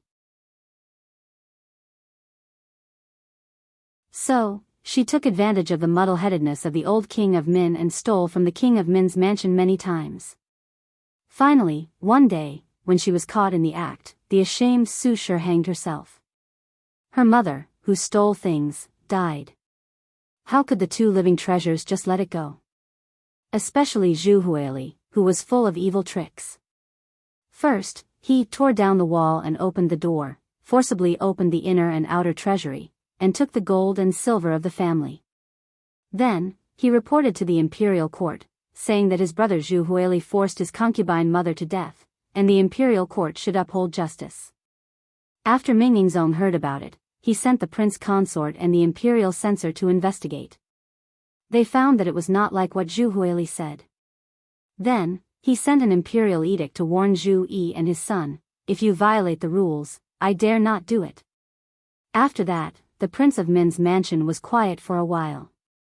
But then the outbreak of the Tumu castle broke this silence. Because Ming Yingzong's army was defeated and retreated back to Nanjing to establish the southern Ming dynasty, Zhu Qiyu took over the throne and became the emperor of Baiming. The big and powerful Ming dynasty was divided into north and south, and its strength was greatly reduced. Almost at this time, the old king of Min, Zhu Yi, died. Zhenan Zhuhuili became the second king of Min, also called king of Minzhuang. In history, the brothers were incompatible with each other. After Zhuhuili became the new king of Minzhuang, the conflicts between them began to escalate. But because of the appearance of Yang Qindong, everything changed. Since Zhu Qizhen and Zhu Qiyu could separate and become the North and South emperors, why couldn't they? Did they have to be entangled with the issue of King of Min? Not to mention that the two brothers originally had titles, namely Guangdong King Zhuhuili and Yangzhong King Zhuhuili. Among the three of them, Zhuhuili was the quickest to react. Just when his elder brother Zhuhuili inherited the throne, he and his younger brother Yangzhong King Zhuhuili came to congratulate him, which made his elder brother and the guards in the family very nervous. But when there were no outsiders, Zhuhuili and his younger brother Zhuhuili told their thoughts to their elder brother Zhuhuili, and the new king of Min was tempted. Since the Ming dynasty could be divided into north and south, why couldn't they divide another one? As long as the three brothers were united, what couldn't they do? After all, the land that could be ruled by the king of Min was still small. If they could fight for it, how big would the world be? Kings, nobles, generals, and ministers were all noble. Not to mention that the blood of the Zhu family originally flowed in their bodies, which was the bloodline of the royal family. Just like that, the three ambitious brothers began to work together and secretly made preparations. They wanted to take advantage of the time when Yingzong's influence in the south was not completely stabilized to make their move. When the ancient people started a rebellion, they needed a reason. For example, Liu Bang, the ancestor of the Han dynasty, killed the White Snake and Emperor Xian. There was a servant in Guangdong King Zhuhuili's house called Duan Yuhong. His father, Duan Hongshan, was a person who knew magic. He was recommended to come here and introduced to Yu Libin, who was good at physiognomy. After planning, Yu Libin appeared as a guest at a large banquet held by King of Min. When he saw the new king of Minzhuang, Zhuhuili, he said with a shocked look, "The king's physiognomy is really rare in the world. As long as you have the heart to fight for it, you can succeed. The time should be last year. It can't be later than May or June this year. You can directly send troops to the east to Nanjing and you can ascend the throne." When Yu Libin was talking, outside the hall, some guards holding swords walked in and stood on both sides. They looked like they were ready to fight, forcing the guests to make a statement. Two brothers, Guangdong King Zhuhuili and Yangzhong King Zhuhuili, took the lead and bowed, saying that they would support their elder brother. This made the other guests have no choice but to make a statement. One by one, they knelt down and shouted. Since the Ming dynasty's Yongle and Xuande feudal lords removed the feudal lords only had a few guards. How could they have a large army? However, this was not a problem for the three brothers. They asked people to use gold to make a treasure of the king, silver ornament Lingwu Marquis, Qinwu Marquis seal 2, changed to Yuan Xuanwu. They also imitated the emperor's method and made many imperial edicts. Then, they asked their subordinates, Duan Yuhong, Meng Neng, Qin Tianzai, and the others, to use the seal coins and other things. Confer the title of Lingwu Marquis to Yang Wenba, the title of Lingwu Marquis to Tianzhai Miao Jinlong, and the title of Qinwu Marquis to Qinwu Marquis. At the same time, they sent people to contact the old king of Jiaoji, Li Li, and promised them great benefits. In history, Yang Wenba and the others were very clear-headed. When they saw the so-called imperial edicts from the Guangdong brothers, they did not take it seriously, let alone send troops for them. However, in this life, the Ming dynasty was divided into north and south. The power and strength of the imperial court were greatly reduced. In addition, this time, the three brothers worked together. Yang Wenba also had the idea to collude with them. The three brothers of the Min king had the support of several Miao leaders internally and the support of Jiaoji externally. When the general situation was formed, Yunnan was in chaos. When Yunnan was in chaos, the Mu family, as the biggest, warlord, and also the one who had lived here for generations, became the only obstacle to the success of the Min king. It was still the same sentence. When the North and South were clearly separated, the Mu family was not even clear about who they should be loyal to. How could they rashly send troops to quell the chaos? Because of this delay, the Min king's forces grew stronger and stronger. In the end, even the Mu family could not eliminate them in a short period of time. At this time, the news spread to the southern Ming capital, Nanjing. Then, there was the matter of Yingzong sending troops to quell the chaos. Looking at the relevant information that was completely inconsistent with the development pattern in history, Yang Chendong, who was in a well-disguised deep pit, slowly turned off the flashing flashlight in his hand. The situation seemed to be getting more and more chaotic. Even the news from the military camp outside was not as encircling and intercepting as previously thought. On the contrary, it was all kinds of benefits. After knowing that Ming Yingzong, Zhu Qizhen, had adopted the strategy of the left assistant minister of the Ministry of War, Wang Ji, they would use quiet methods to deal with the mercenaries outside of Gaozhou. For example, they would surround them and not use their weapons. They would wait for them to run out of ammunition and food. This way, they would be able to control them at will until they were forced to withdraw from all of the southern Ming territory. In order to deal with such a situation, Yang Chendong had made preparations in advance. Not only did he send people out to purchase provisions, he also mobilized the Chang family and a few other large merchants in the south. The merchant families were all here to provide support when one side was in trouble. When the time came, with sufficient food, the situation in Yunnan would worsen. When Wang Ji's enlistment strategy completely failed, it would be time for him to return to the stage of history and show his strength. But who would have thought that the other party would actually believe him when he casually found an excuse of being sick?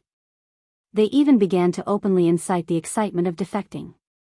According to the report from Beta Persei and Yang Wu, who stayed in the military camp, they had already gone to several dinner parties. They had heard so many compliments that their ears were about to grow calluses. Just enjoy the food and drink. Don't forget your true identity. This was Yang Chendong's reply to the two personal servants. From this sentence, it was not difficult to see that Yang Chendong was happy to see the situation in front of him. If possible, he wanted to continue like this until there was a change in Yunnan. All in all, the changes in the military camp were good things. At least there was no need to fall out. As for whether the other party could really tempt Beta Persei and Yang Wu to defect, Yang Chendong was not worried at all.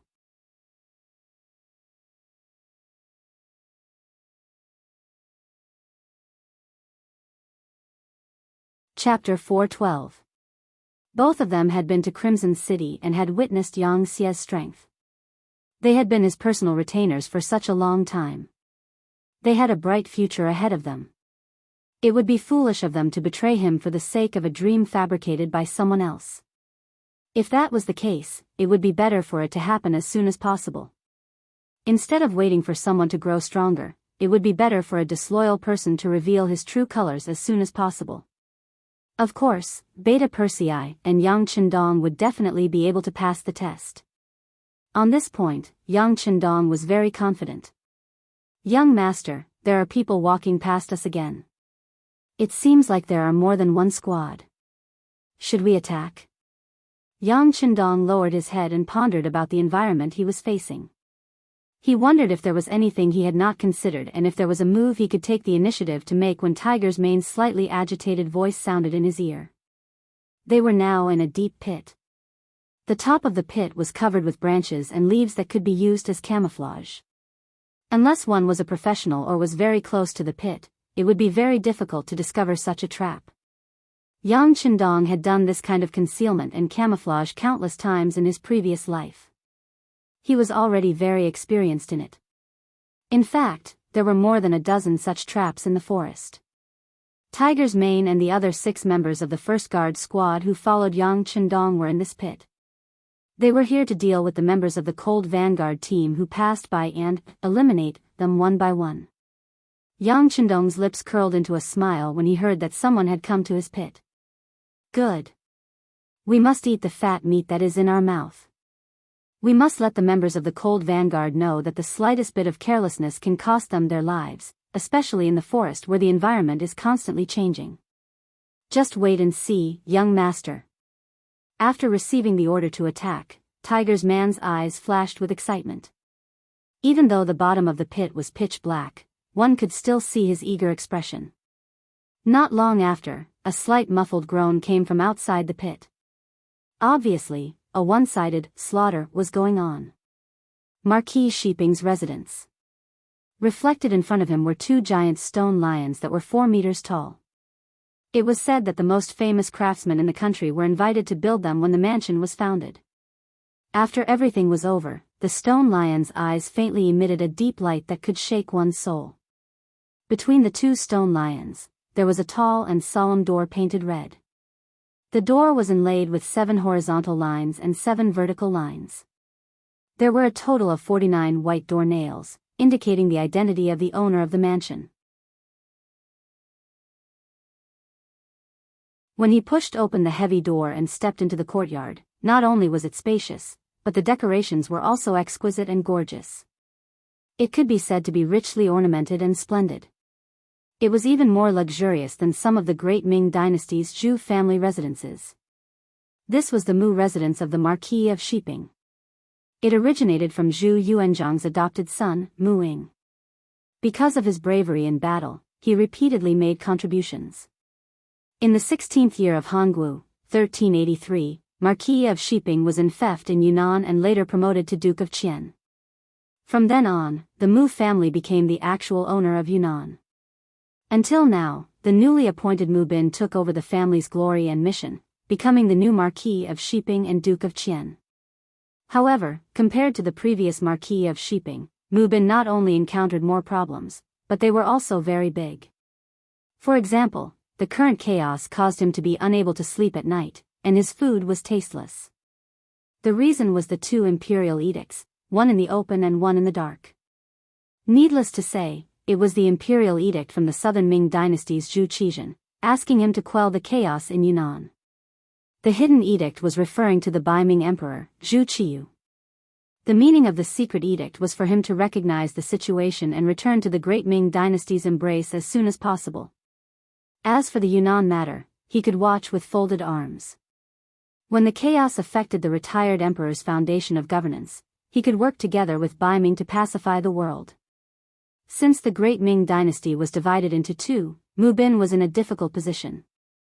He didn't know who to listen to.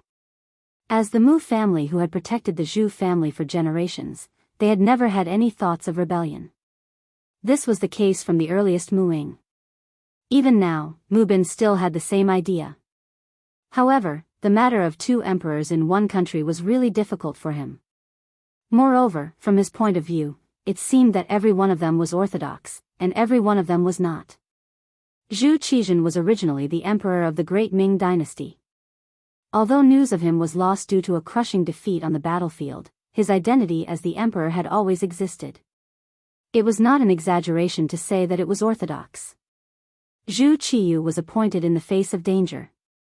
After there was no news of the emperor of the great Ming dynasty, he succeeded as the emperor and played a very positive role in calming the hearts of the officials and the people.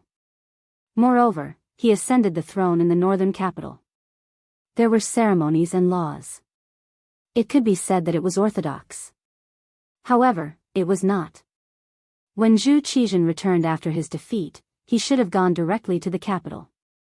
However, he did not have the courage to do so. Instead, he went to Nanjing to establish the southern Ming dynasty. This seemed to be somewhat unorthodox and even had the intention of splitting the great Ming dynasty. Zhu Qiyu was even more so. His emperor position was originally a stopgap measure. Logically speaking, when he knew that Zhu Qizhen was fine, he should have taken the initiative to give up the throne. However, he did not. Instead, he continued to sit on this somewhat illegitimate emperor position. It did not seem to be an orthodox thing to do. These 2 emperors were both right and wrong. It was difficult for Mu Bin. It was precisely this difficulty that made the situation in Yunnan worse and worse. Even if he wanted to go all out now, he was afraid that he would not be able to solve the problem. In war, the most taboo thing was that the commander's will was not firm enough. This kind of thing happened to Mu Bin. Even the commander was like this, let alone the soldiers. They did not know who to listen to, so much so that in the later stages, they did not know who to fight for. They did not even know why. It would be strange if they could fight this battle well. Even Mu Bin could not believe it.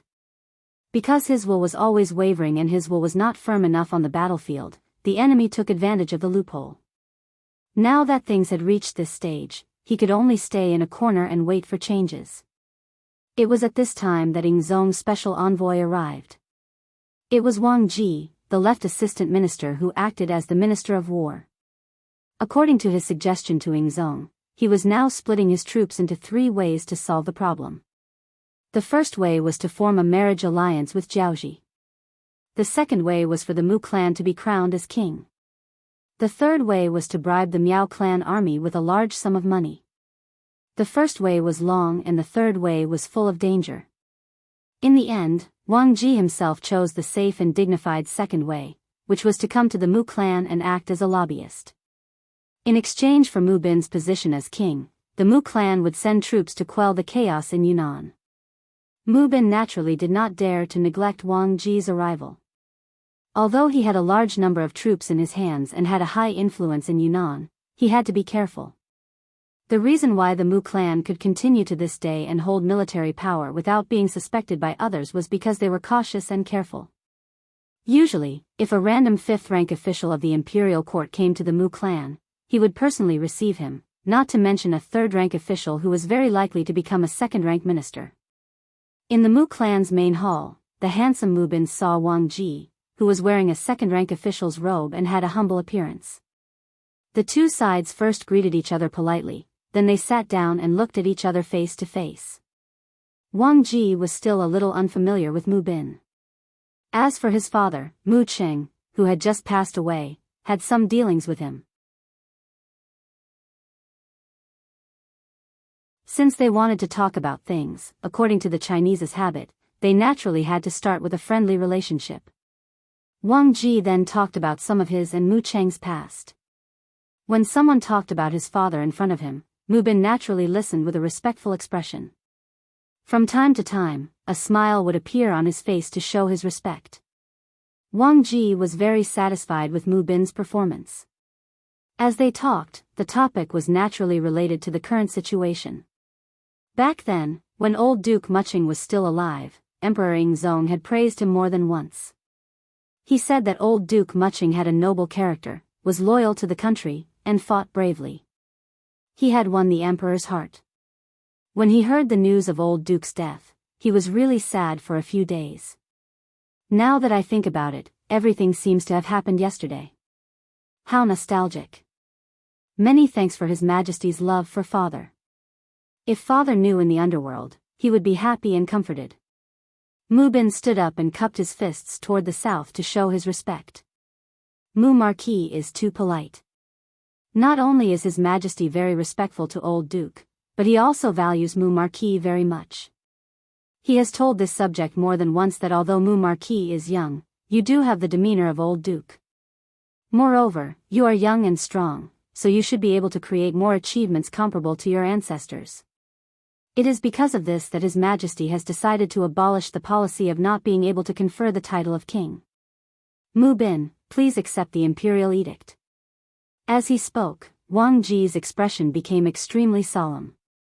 In the end, he even took the initiative to stand up.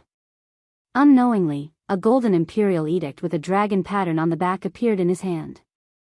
This subject, Mu Bin, accepts the imperial edict. In the face of the imperial edict, whether it was from Ingzong or Daizong, Mu Bin had no reason to object. All he could do was kneel and accept the title. By the will of heaven, His Majesty, the imperial edict says, Marquis Mu Bin of Shiping is young and promising, loyal to his country, and has outstanding military achievements. Today, to thank the Mu family for their outstanding contributions to the great Ming dynasty, I hereby confer Marquis Mu Bin of Shiping as the King of Shiping and award him with a gold medal. For generations, except for the first Marquis Mu Ing, the other Marquis of Shiping were all Marquis when they were alive. Only when they died could they be conferred the title of Duke of Qian. This had become a tradition. However, when it came to Mu Bin, he was conferred the title of King of Shiping without doing anything. Although it was only for this term, it was not hereditary.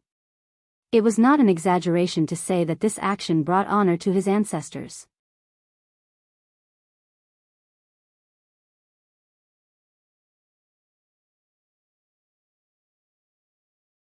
Chapter 413. Mu Bin's face was filled with excitement when he heard the imperial edict. He knelt on the ground with his hands flat and shouted, "Long live the emperor! King of Shiping, please get up." After reading the imperial edict, Wang Ji put on a more enthusiastic expression and carefully helped Mu Bin, who was kneeling on the ground. "Thank you, Lord Wang," Mu Bin said carefully. "You're too polite, King of Shiping. You'll be the first king of Great Ming Dynasty with a different surname. I'm afraid I'll need your help in many areas in the future," Wang Ji said deliberately. At the same time, he was also trying to be friendly. Mu Bin had the idea that one more friend meant one more path. Besides, he had to have an important official that he was on good terms with in Jingdo.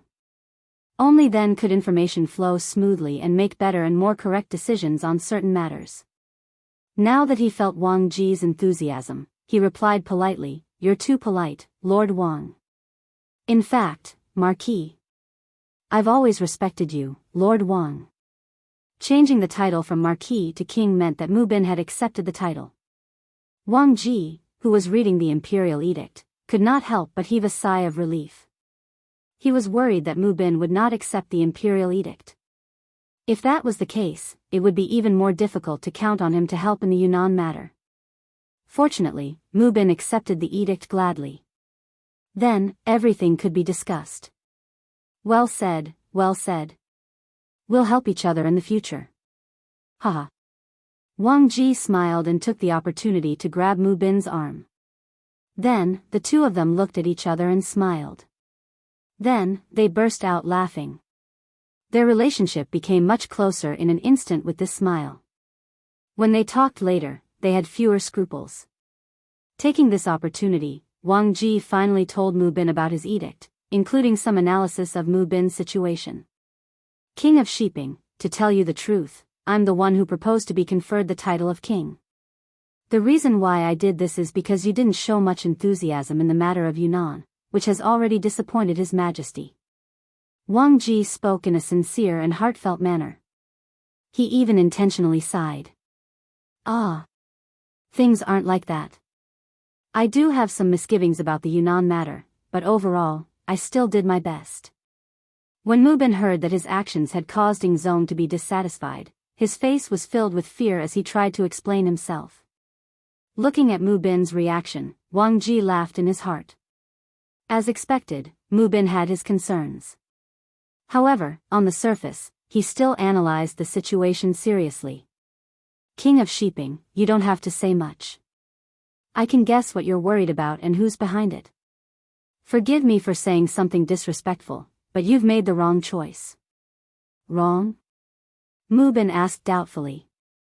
"Wrong? You are indeed wrong." Wang Ji nodded heavily. Ying Zong has always been on the throne, and the one in the north is just borrowing the power of others to rise to power. However, in terms of methods and strength, although the age difference is not that big, the actual difference is too great.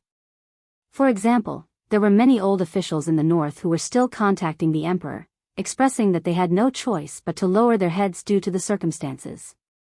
Once the emperor could lead the army to the north one day, they would definitely support each other from afar to show their loyalty. The emperor has been preparing for this. If it weren't for the chaos in Yunnan and Guangdong, this matter would have been done by now. "Is there such a thing?" Mu Bin said as if this was the first time he heard about it. "Of course there is.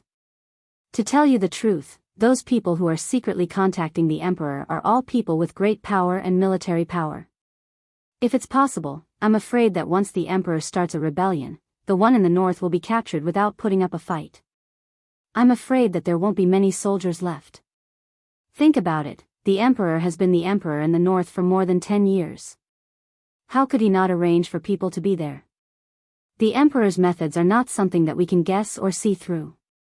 At this time, Wang Ji praised Zhu Qizhen with an unfathomable look. Hearing all this, Mu Bin couldn't help but nod. If what Wang Ji said was true, Yingzong's chances of winning were indeed higher. If that was the case, he would have to bet on it. Or rather, he should have a decision in his heart. What is a decision? When others have not made up their minds, you have already made up your mind and taken action. That is a decision. Otherwise, when the general trend is set, no matter what you do, it will be the icing on the cake. Now that Mu Bin was crowned as a prince with a different surname, he had already received practical benefits. If he didn't do anything, he was afraid that he would be laughed at by the world. At this moment, he made up his mind and said to Wang Ji, "Lord Wang, please rest assured. Please tell the emperor that this prince's sincerity has always been on this side. In a while, I will go and announce the general's camp and prepare to deal a heavy blow to the rebels in the territory and show the prestige of the great Ming Empire." Good. Seeing that Mu Bin had agreed so readily, Wang Ji was naturally excited. He laughed heartily and kept patting Mu Bin's arm. "Ping Shi Wang, your decisiveness really didn't disappoint people. It can be seen that you must be a person who can do great things. Your future is limitless. In the future, the Mu family will also have good fortune because of you. This prince is only loyal to the emperor. All this is what I should do." Since he made the final decision, Mu Bin's heart that had been wavering left and right was put down. At this moment, he only had one goal in his heart, and that was to be worthy of the emperor's trust. He would take the opportunity to stabilize the position of Ping Shi Wang and bring good fortune to the Mu family. Not long after, the army belonging to the Mu family moved. 100,000 troops were ready for battle, causing the entire Yunnan to be shaken. Everywhere was filled with murderous intent. Wang Ji's road was successful, but the other two roads were not so smooth. Although the envoys sent to the Miao family promised a lot of money, the opinions of the Miao family leaders were not unified. It was difficult to reach a conclusion in a short time. Although the envoys on the way to Jiaoji successfully met the old emperor of Jiaoji, King Li, in history, this person died, but for the sake of the story, he is still alive, still alive. Dear officials, please don't scold him as a prodigal son, thank you for your understanding. The other party seemed to be satisfied with the so-called marriage alliance, but they had different opinions on which princess to marry. According to Zhu Qizhen's arrangement, this time, the other party was given the daughter of a foreign prince, who was temporarily conferred the title of princess. Although such a person also had the blood of the Zhu family, it was not very pure and her status was not very high. King Li was well aware of this point. Since he wanted to marry, he naturally hoped to find a princess with a pure bloodline and noble status to be his wife. Thus, he put forward his own request. That was, the marriage was fine, but he had to marry the third princess of the Southern Ming Empire. The third princess of the Southern Ming Empire was Zhu Qizhen's younger sister. During her birthday, Yang Chendong had even arranged a program for her. Because of her status, she was very noble. Later on, after Zhu Qizhen's army was defeated, although Daizong Zhu Qiyu tried to persuade her to stay, she still followed Zhu Qizhen to Nanjing. Because of this, the matter of finding Fu Ma was delayed. Now, she was a girl waiting to be married. Since Li knew about this matter, it was natural for him to have such a request. The other party wanted to marry the third princess, so the envoy did not dare to make a decision. He only said that he would return to the capital of the Southern Ming Empire and report to Daizong Mingzong. As if to put pressure on the other party, Li clamored for the envoy to quickly reply. Otherwise, he was not sure if he would send troops again in a fit of anger and occupy the entire Yunnan. At that time, it would be hard to avoid hurting the relationship between the two sides. The envoy was so scared that he ran out of the Jiaoji army's camp in a panic. He took a detour and headed straight for Nanjing. However, what he and everyone else did not expect was that the Security Bureau had already made arrangements to deal with this envoy. Not long after the envoy entered the Jiaoji army's camp, the assassination attempt was carried out. The envoy was completely unprepared and was killed, along with the dozens of people who followed him. Envoys being killed, this kind of thing usually did not happen. As the saying goes, even if two armies were at war, they would not kill the envoys. It was precisely because of this fixed way of thinking that no one would expect such a thing to happen. As a result, the envoy was only discovered after he disappeared for a few days. At that moment, rumors started to spread. It was said that King Li had asked Dingzong for two women. One was the most noble and pure-blooded third princess, Princess Shangde, and the other was Zhu Qizhen's current wife, Empress Qian. It was also said that the old king preferred married women. This news was naturally spread by the Security Bureau on purpose. Because the envoy was already dead, the truth of the matter could no longer be investigated. Once such rumors were heard, the news immediately spread to the capital of Nanjing. One could imagine how angry Zhu Qizhen would be when he heard the news. Who knew how many tables he would overturn and how many things he would break because of this? The third Princess Shangde was already his flesh and blood. They had the same father and mother. How could such a biological sister marry an old man who was almost 60 years old? If he really did that, how could he face his ancestors after 100 years? Not to mention, the other party even said that he wanted his empress. This was a blatant slap to his face. If it were any other man, they would not be able to accept it.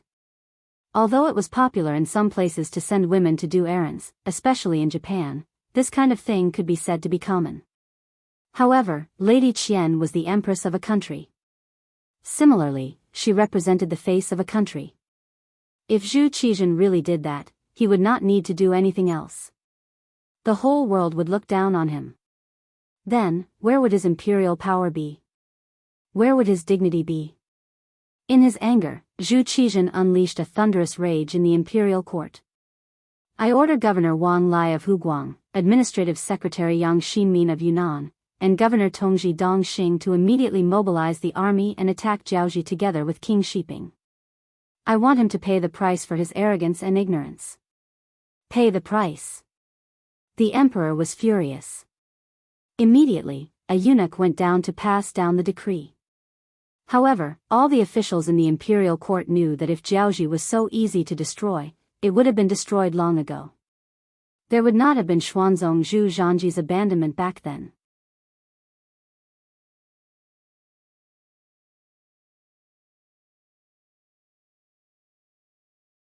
Chapter 414. Thinking back to when Great Ming was just established, Zhu Di was really prosperous and sent troops to conquer Jiaoji, modern-day Vietnam.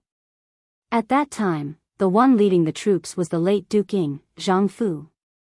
With the strength of the Ming army, they defeated them and established Jiaoji province. However, as both sides were too far apart, many things were beyond their reach. In 1431 AD, Jiaoji province was abolished and Li Li accepted the Ming dynasty title, becoming the king of Annan. This was a huge blow to the prestige of the central government toward the southwest chieftains. What happened after proved that the negative effects of Xian De abandoning Jiaoji were long-term and fatal. This matter dealt a heavy blow to the Ming dynasty's international prestige in the western region and shook their suzerain status. Losing Annan meant losing the western region. This was something that even Zhu Zhangji did not expect.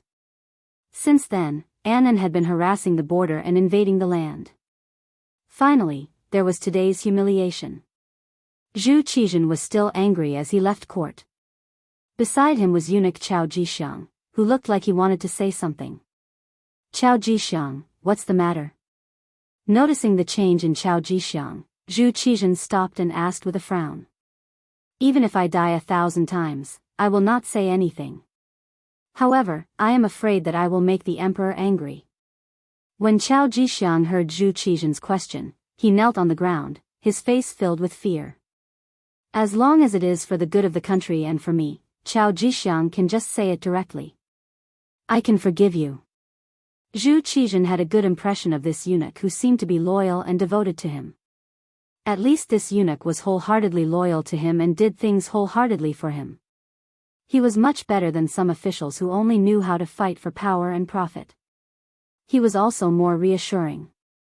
Hearing that he was not guilty, Chao Jixiang kowtowed to the ground and said, "Your Majesty, this subject believes that the Yunnan matter is not unsolvable. The reason why the progress of the various armies is slow and they have not achieved victory is because the generals at the front are afraid of the enemy. As they say, the emperor is far away and there is no one to supervise them. Is an imperial decree not enough for them to go all out? This subject requests to send an army supervisor to the front lines to put pressure on them. This way, it would be equivalent to His Majesty having an extra pair of eyes watching them. With His Majesty keeping an eye on them, there would be no need to worry about them not doing their best and not risking their lives." Finally understanding the meaning of Chao Jixiang's words, Zhu Qizhen's brows furrowed deeply. Minister Chao means to send eunuchs to the front lines to supervise the troops. This official is not afraid. The people sent can be arranged to be Your Majesty's trusted subordinates. This official will not say anything more about this matter. Chao Jixiang did not admit nor deny. He was afraid that his suggestion would give Yingzong the impression that he wanted to seize power and meddle in the military, so he didn't dare to say anything. Originally, the Ming dynasty had a system of inspecting the army. Every time there was a war, eunuchs would be sent over. On the surface, it was to supervise the army, but in reality, it was to watch over the generals for the emperor and report their performance in the form of secret memorials. Reality proved that with eunuchs supervising the army, the generals at the front lines did not dare to be negligent. Some even purposely showed a very brave appearance in order to gain the favor of the eunuchs. It was so that their names could be passed to the emperor's ears, and then their future would be limitless. However, ever since the defeat of Tumu, for the sake of Yingzong's reputation, everyone put the blame on Wang Zhen. There were even people who said that war was not a game. How could there be an outsider guiding an expert? It was also from then on that the idea of eunuchs supervising the army was rejected. This also caused the entire group of eunuchs to revolve around the emperor. Otherwise, without military power, they could be removed and replaced at any time. For the sake of supervising the army, for the sake of seizing military power, these eunuch leaders had thought of ways to solve this problem more than once. However, with Wang Zhen's example as an example, it was extremely difficult for them to change their minds. And now, the opportunity seemed to have come. Zhu Qizhen's dissatisfaction with the situation in Yunnan allowed Chao Jixiang, who was following beside him, to see an opportunity. Chao Jixiang was completely dedicated to the country and the people, and this moved Zhu Qizhen. He had also felt that the imperial power did not seem to have enough control over the war in Yunnan. It was not that he had not thought of sending eunuchs to supervise the army. Although there was a drawback of an outsider guiding an expert, it was undeniable that with eunuchs at the front lines, the imperial power would be able to reach the army, and it would be better for the army to fight bravely. In the past, it was because of Wang Zhen's influence and the obstruction of the officials that he had no choice but to stop the example of eunuchs supervising the army. However, now that Jiaozhi was so rampant, no one would say anything if he proposed to send eunuchs to supervise the army. What? The other party wanted the empress to be his wife. Could it be that the emperor was not allowed to retaliate? Good. Great companion's loyalty to the country is exemplary. Since that is the case, I ordered Qian Liang to be the eunuch supervising the army in Yunnan. He will supervise the generals on the battlefield and kill the enemy bravely. Those who disobey will be punished according to the law.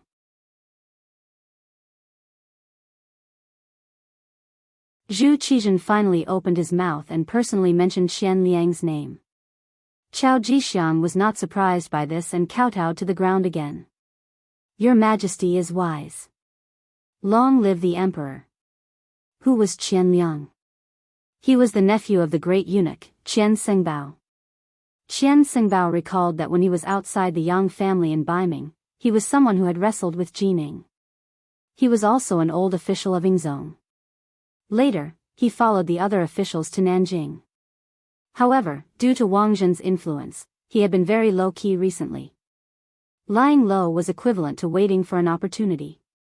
Now that the opportunity had finally arrived, he could finally soar into the sky. It seemed that Qian Liang was Qian Sengbao's man and seemed to have some disagreements with Chao Jixiang. However, that was just for outsiders to see. In fact, since coming to Nanjing, these eunuchs had been unusually united. Perhaps they also knew that if they did not do this, they would not have a chance to stand out. Therefore, on the surface, they did not see eye to eye with each other, but their relationship was very good in secret. This time, Chao Jixiang made a suggestion. He had never thought of sending his own people to supervise the army. He only needed eunuchs to go, and it was equivalent to achieving his goal. As for who the eunuchs were, it could be considered a close relationship with him. Zhu Qizhen's imperial edict was sent out. Qian Liang also led a group of genie guards out of the capital and went straight to Nanjing. This scene was seen by many of the officials, but this time, no one spoke out in opposition. If there was someone to blame, blame the king of Jiaoji for speaking too arrogantly. If there was someone to blame the eunuchs for choosing such a good opportunity to stand out. It was so good that the officials could not resist. In the Kuang residence in the capital, Kuang Yi, who had been ordered to recuperate at home, could not leave the residence or go to the court to meet the emperor. However, his position as the Minister of War did not change. There would be people who would immediately inform him of the big and small matters that happened in the court. When he learned that the emperor had sent eunuchs to supervise the army in Yunnan, Kuang Yi sighed. Has the emperor already forgotten about Wang Zhen's future troubles? Does he not know that doing this will only make the situation worse? After the long sigh, Kuang Yi could not help but think of Yang Qindong's appearance. After being the Minister of War for so many years, Kuang Yi was someone who understood the military. The situation in Yunnan was complicated and chaotic. How could sending eunuchs to supervise the army solve the problem? If these eunuchs went, not only would they not be of help, but they would also make the situation more chaotic. Then who would solve the problem there in the end? It seemed that it should be placed on Yang Qindong.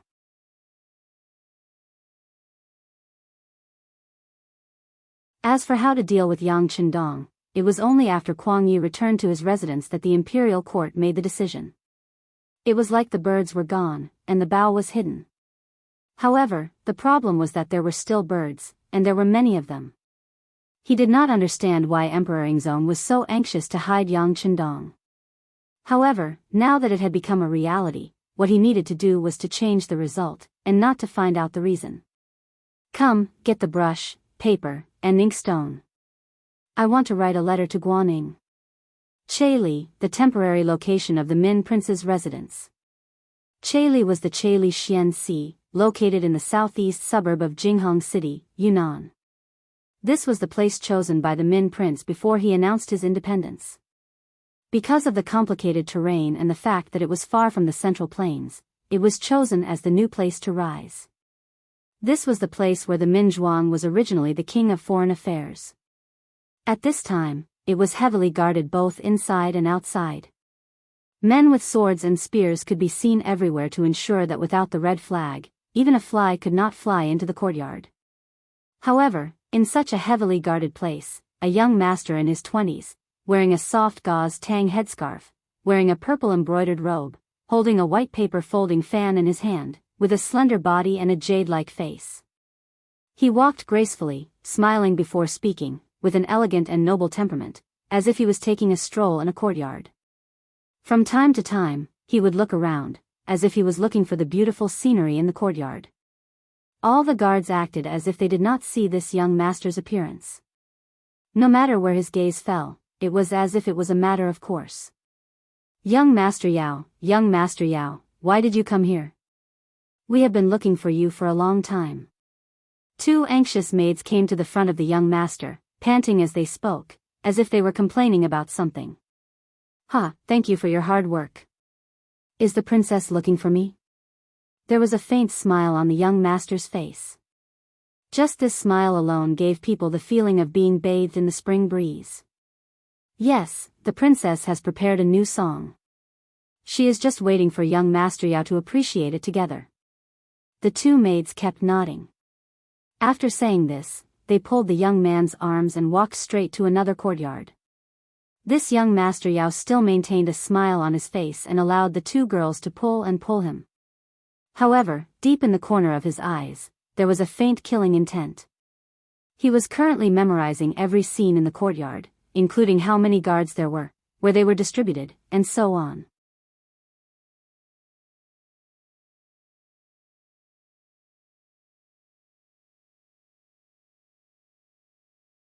Chapter 4:15.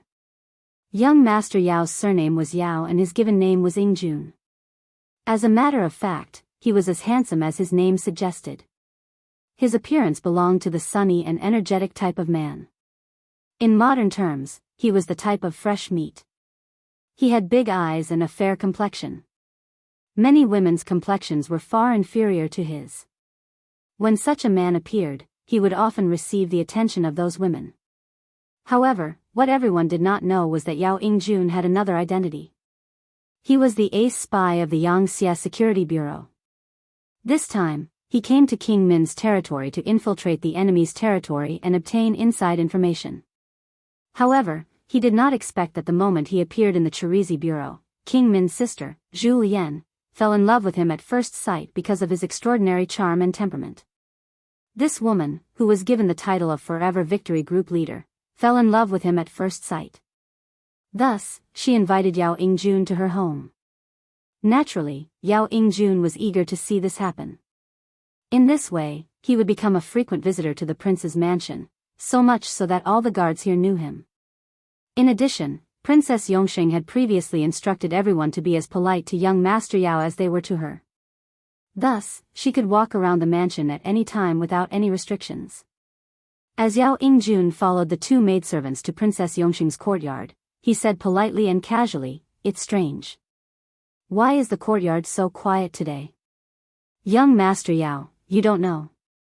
Several princes have gone to the army camp. It seems that the situation at the front line is a little tense." "Yes, I also heard about it. But no matter what, it doesn't matter. This has nothing to do with us women. Also, young Master Yao, although you are a man, you have a good appearance. As long as you please our princess, you will be able to live a life of luxury." The two maidservants talked one after another. When they saw Yao Ingjun's gaze on them, they could not help but smile shyly. It was clear that his good looks had not only deeply attracted Princess Yongxing, but even these maidservants were also greatly attracted to him. Yao Ingjun was very annoyed when others said that he had a good appearance. However, in order to complete the task, he did not show it on the surface. In fact, he was already thinking about the content of the meeting in the army camp. As King Min Zhuang's most beloved sister, it should not be difficult to know. How could he get the information from it? 5 miles away from Min King's mansion, in the military camp, King Min Zhuang Zhu Huilu, King Guangtong Zhu Huilu, and King Yangzong Zhu Huilu were holding a military meeting with their subordinates. The three sons of Zhu had some ability. At the very least, they still had some talented people under them. It was because of the operation of these people that they were able to reach their current scale and become an existence that gave Huang Zong and Zhu Qizhen headaches. These so-called talents included Duan Yuhong, who was good at strange skills, Meng Neng, who was brave and good at fighting, Chen Tian, who was good at talking, and Yu Libin, who was good at reading people's faces and knew some supernatural skills. It was the existence of these talents that made the situation in Yunnan more and more chaotic. They also formed a temporary alliance with Jiaoji and Miao Jun, and forced the Mu family to not dare to act rashly. Originally, if this situation continued, it would not take long for the southern Ming army to fall into a completely passive state. Then, the entire Yunnan might fall. Then, the war would expand outward, and they would achieve the general trend of occupying a corner of the world. Finally, they would seek the Central Plains and seize the world. However, after Mu Bin was crowned as the king of Shiping, the situation of the war changed accordingly. Is Yingzong crazy? Since when can a person with a different surname be crowned as a king? Will the world still belong to our Zhu family? King Yangzong Zhu, who was the most impatient and the youngest among the three brothers, could not help but complain. With regards to Yingzong's decision, which one of them could understand? In their opinion, even if the world was taken over by them in the future, it would still be ruled by the Zhu clan. As the saying goes, the meat will rot in the pot. But now that a person with a different surname could be crowned as a king, there were more variables. Okay, now is not the time to talk about this. Let's think about what to do next. Mu Bin, who has been crowned as a king, will not be able to wait and see like before. Soon, he will make a big move. How should we deal with it? That's the big thing that we need to discuss. King Minzhuang Zhu, who was also the leader of the group, said at this moment. Then, his gaze fell on King Guangtong, Zhu Huihua, and said, "Second brother, you should tell us what to do next." Okay. Zhu Huichen nodded at Zhu Huichen, then glanced at the crowd and said slowly, Mu Bin has been conferred the title of King of Sheeping. Even if it's just for this title, he must be our enemy. Previously, we fantasized about joining forces with him and even promised to give him a share of the world. We must change our plans. Fortunately, the negotiations with Jiaoji fell apart. I don't know who helped us a lot, but they actually killed the envoy sent by Yingzong. When Zhu Huihua said this, everyone sneered. Obviously, everyone had the same opinion about this matter. That was, it should be King Lily of Jiaoji who sent people, but the other party did not admit it. In addition, they were allies now, so there was no need to ask the other party to admit anything. The Jiaoji kingdom will not retreat. Instead, they have been forced into a corner. Next, we can discuss how to deal with King Shiping's army together. I think it will be difficult for anyone to gain any advantage in a short time. As for how to deal with the army of the Southern Ming dynasty, we still need to discuss a countermeasure. When Zhu Huihua said this, his gaze naturally fell on Duan Yuhong who was standing below. Duan Yuhong was famous for his strange skills in Yunnan. This person had foresight and considered the future. He had the talent of a military advisor. Now that Zhu Huihua was asking for his opinion, he stepped forward. Three princes, the army of the Southern Ming dynasty is actually not difficult to deal with. When the three princes heard such confident words, they could not help but feel their eyes light up. They quietly waited for the next words to appear. Three princes, it was still difficult to deal with the army of the imperial court. They always shrank and did not advance. Even if we wanted to take advantage of them, it would be difficult.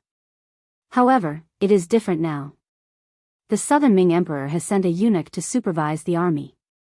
This is our opportunity. As long as we can reveal a certain flaw, I think that even if the generals of the imperial court do not want to, the eunuch in charge of the army will force them to take action. As such, as long as the plan is right, it will not be difficult to severely injure them. If we have the support of the Miao family, perhaps the situation of the entire Yunnan can be settled after this battle. Duan Yuhong's face was full of smiles. It had to be said that his move from the military supervisor's body was a brilliant move. Good, ha ha ha. After Zhu Huihua heard this, he laughed loudly. Then this matter will be handed over to Duan Yuhong. Everyone else must give their full cooperation. As for persuading the Miao family to participate in the battle, it will be handed over to Chen Tian. There should be no problem. The eloquent Chen Tian nodded and said, "Three princes, please be at ease. This subject will do his best to facilitate this matter." Good. Next, we must work together. In the future, once we have success, everyone here will have merit in supporting the emperor. You will all be great meritorious officials. You will all be bestowed with titles and wives. After the matter was resolved, Zhu Huihua, who was in a good mood, laughed loudly in the hall. The situation of Yunnan became more and more clear after Yingzong was bestowed the title of prince. There was a clear change in the attitude of all sides. When all of this reached the ears of Yang Qindong, who was still training in the forest, he could not help but sigh. In that case, everything will be over soon. It won't be long before someone remembers us. At that time, we will see how we sweep the world.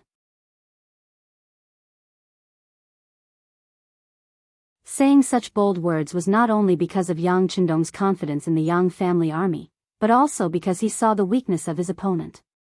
Mutual distrust and serious internal friction.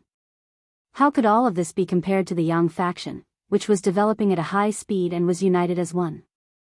War was more about the hearts of the people. Yang Qindong, who had grasped the heart of the people, had the weapon given to him by Datsang.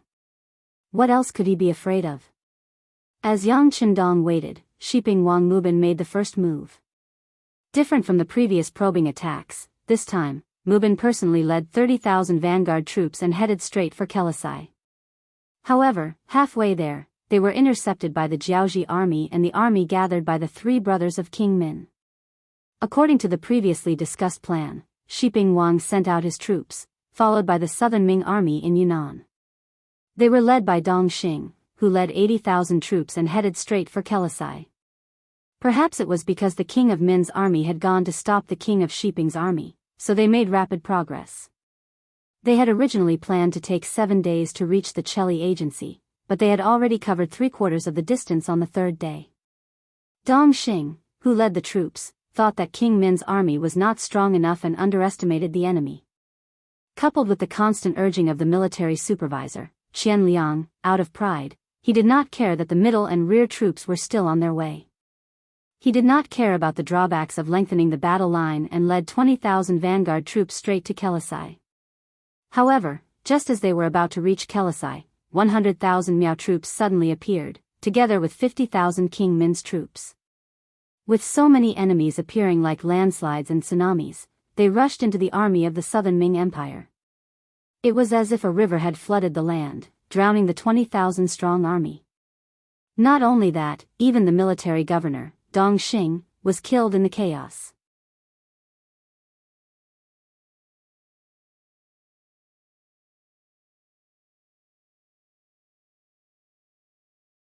Chapter 4:16. 20,000 vanguards were destroyed, and what followed was a crushing defeat. Nearly half of the remaining 60,000 soldiers were killed or captured, and the other half of them had fled. Only Qian Liang, the supervisor of the army, returned to Guangnan Prefecture with 15,000 generals and barely survived the battle. When the news of the defeat of the southern Ming army reached King Mubin of Shiping, he hurriedly brought his army back to Yunnan Prefecture for fear of falling into a trap. The loss of this battle caused the elite troops that the southern Ming Empire had placed in Yunnan to be completely lost. Their strength had also dropped by close to half. At this moment, King Min, Jiaoji, and Miao Jun's counterattack arrived. They first sent a part of the army to monitor King Shiping in Yunnan Prefecture, and then gathered the main force to surround Guangnan Prefecture. Without any preparation, the South Ming army in Guangnan Prefecture retreated in a flurry in order to avoid being besieged. Besides abandoning Guangnan Prefecture, they even left most of the grains and fodder in the city for the sake of Prince Min's troops who had caught up with them. After abandoning Guangnan Prefecture, they planned to march to Guangxi Prefecture to meet up with King Shiping's army. However, they dared not trust anyone. Fearing that King Shiping would stab them in the back, Governor Wang Lai of Huguang proposed that the newly appointed Administrative Secretary of Yunnan and the former Administrative Secretary of Guangdong, Yang Ximin, and Army Supervisor Qian Liang both agreed. The army left Yunnan and headed toward Guangxi Xiqing Prefecture. But who would have thought that without enough communication in advance, the Guangxi army was not prepared enough, causing the army to advance too slowly. Not long after the army entered Xiqing Prefecture, they found the king of Min's troops chasing from behind. After a night in Xiqing Province, the army continued to retreat to the east. They passed through Qingyuan Prefecture, Guilin Prefecture, Guangxi Prefecture, Shaozhou Prefecture in Guangdong, and finally arrived at Ganzhou Prefecture in Jiangxi Province. A few months ago, it was here that Yang Qindong met up with the remaining 10,000 soldiers in Guangdong and solved the rebellion of the Yellow Bandits in Guangdong. However, who would have thought that Wang Lai and his army would also retreat to this place in such a short time? After losing most of the cities in Yunnan, Guangxi, and Guangdong, the southern Ming army finally settled down. King of Min's troops did not chase after them. Instead, they began to digest the land and cities they had just obtained. Because this place was jointly attacked by the Min king, Jiaoji, and Miao people, they still needed to discuss the division of the city. This gave the Southern Ming army a chance to catch their breath.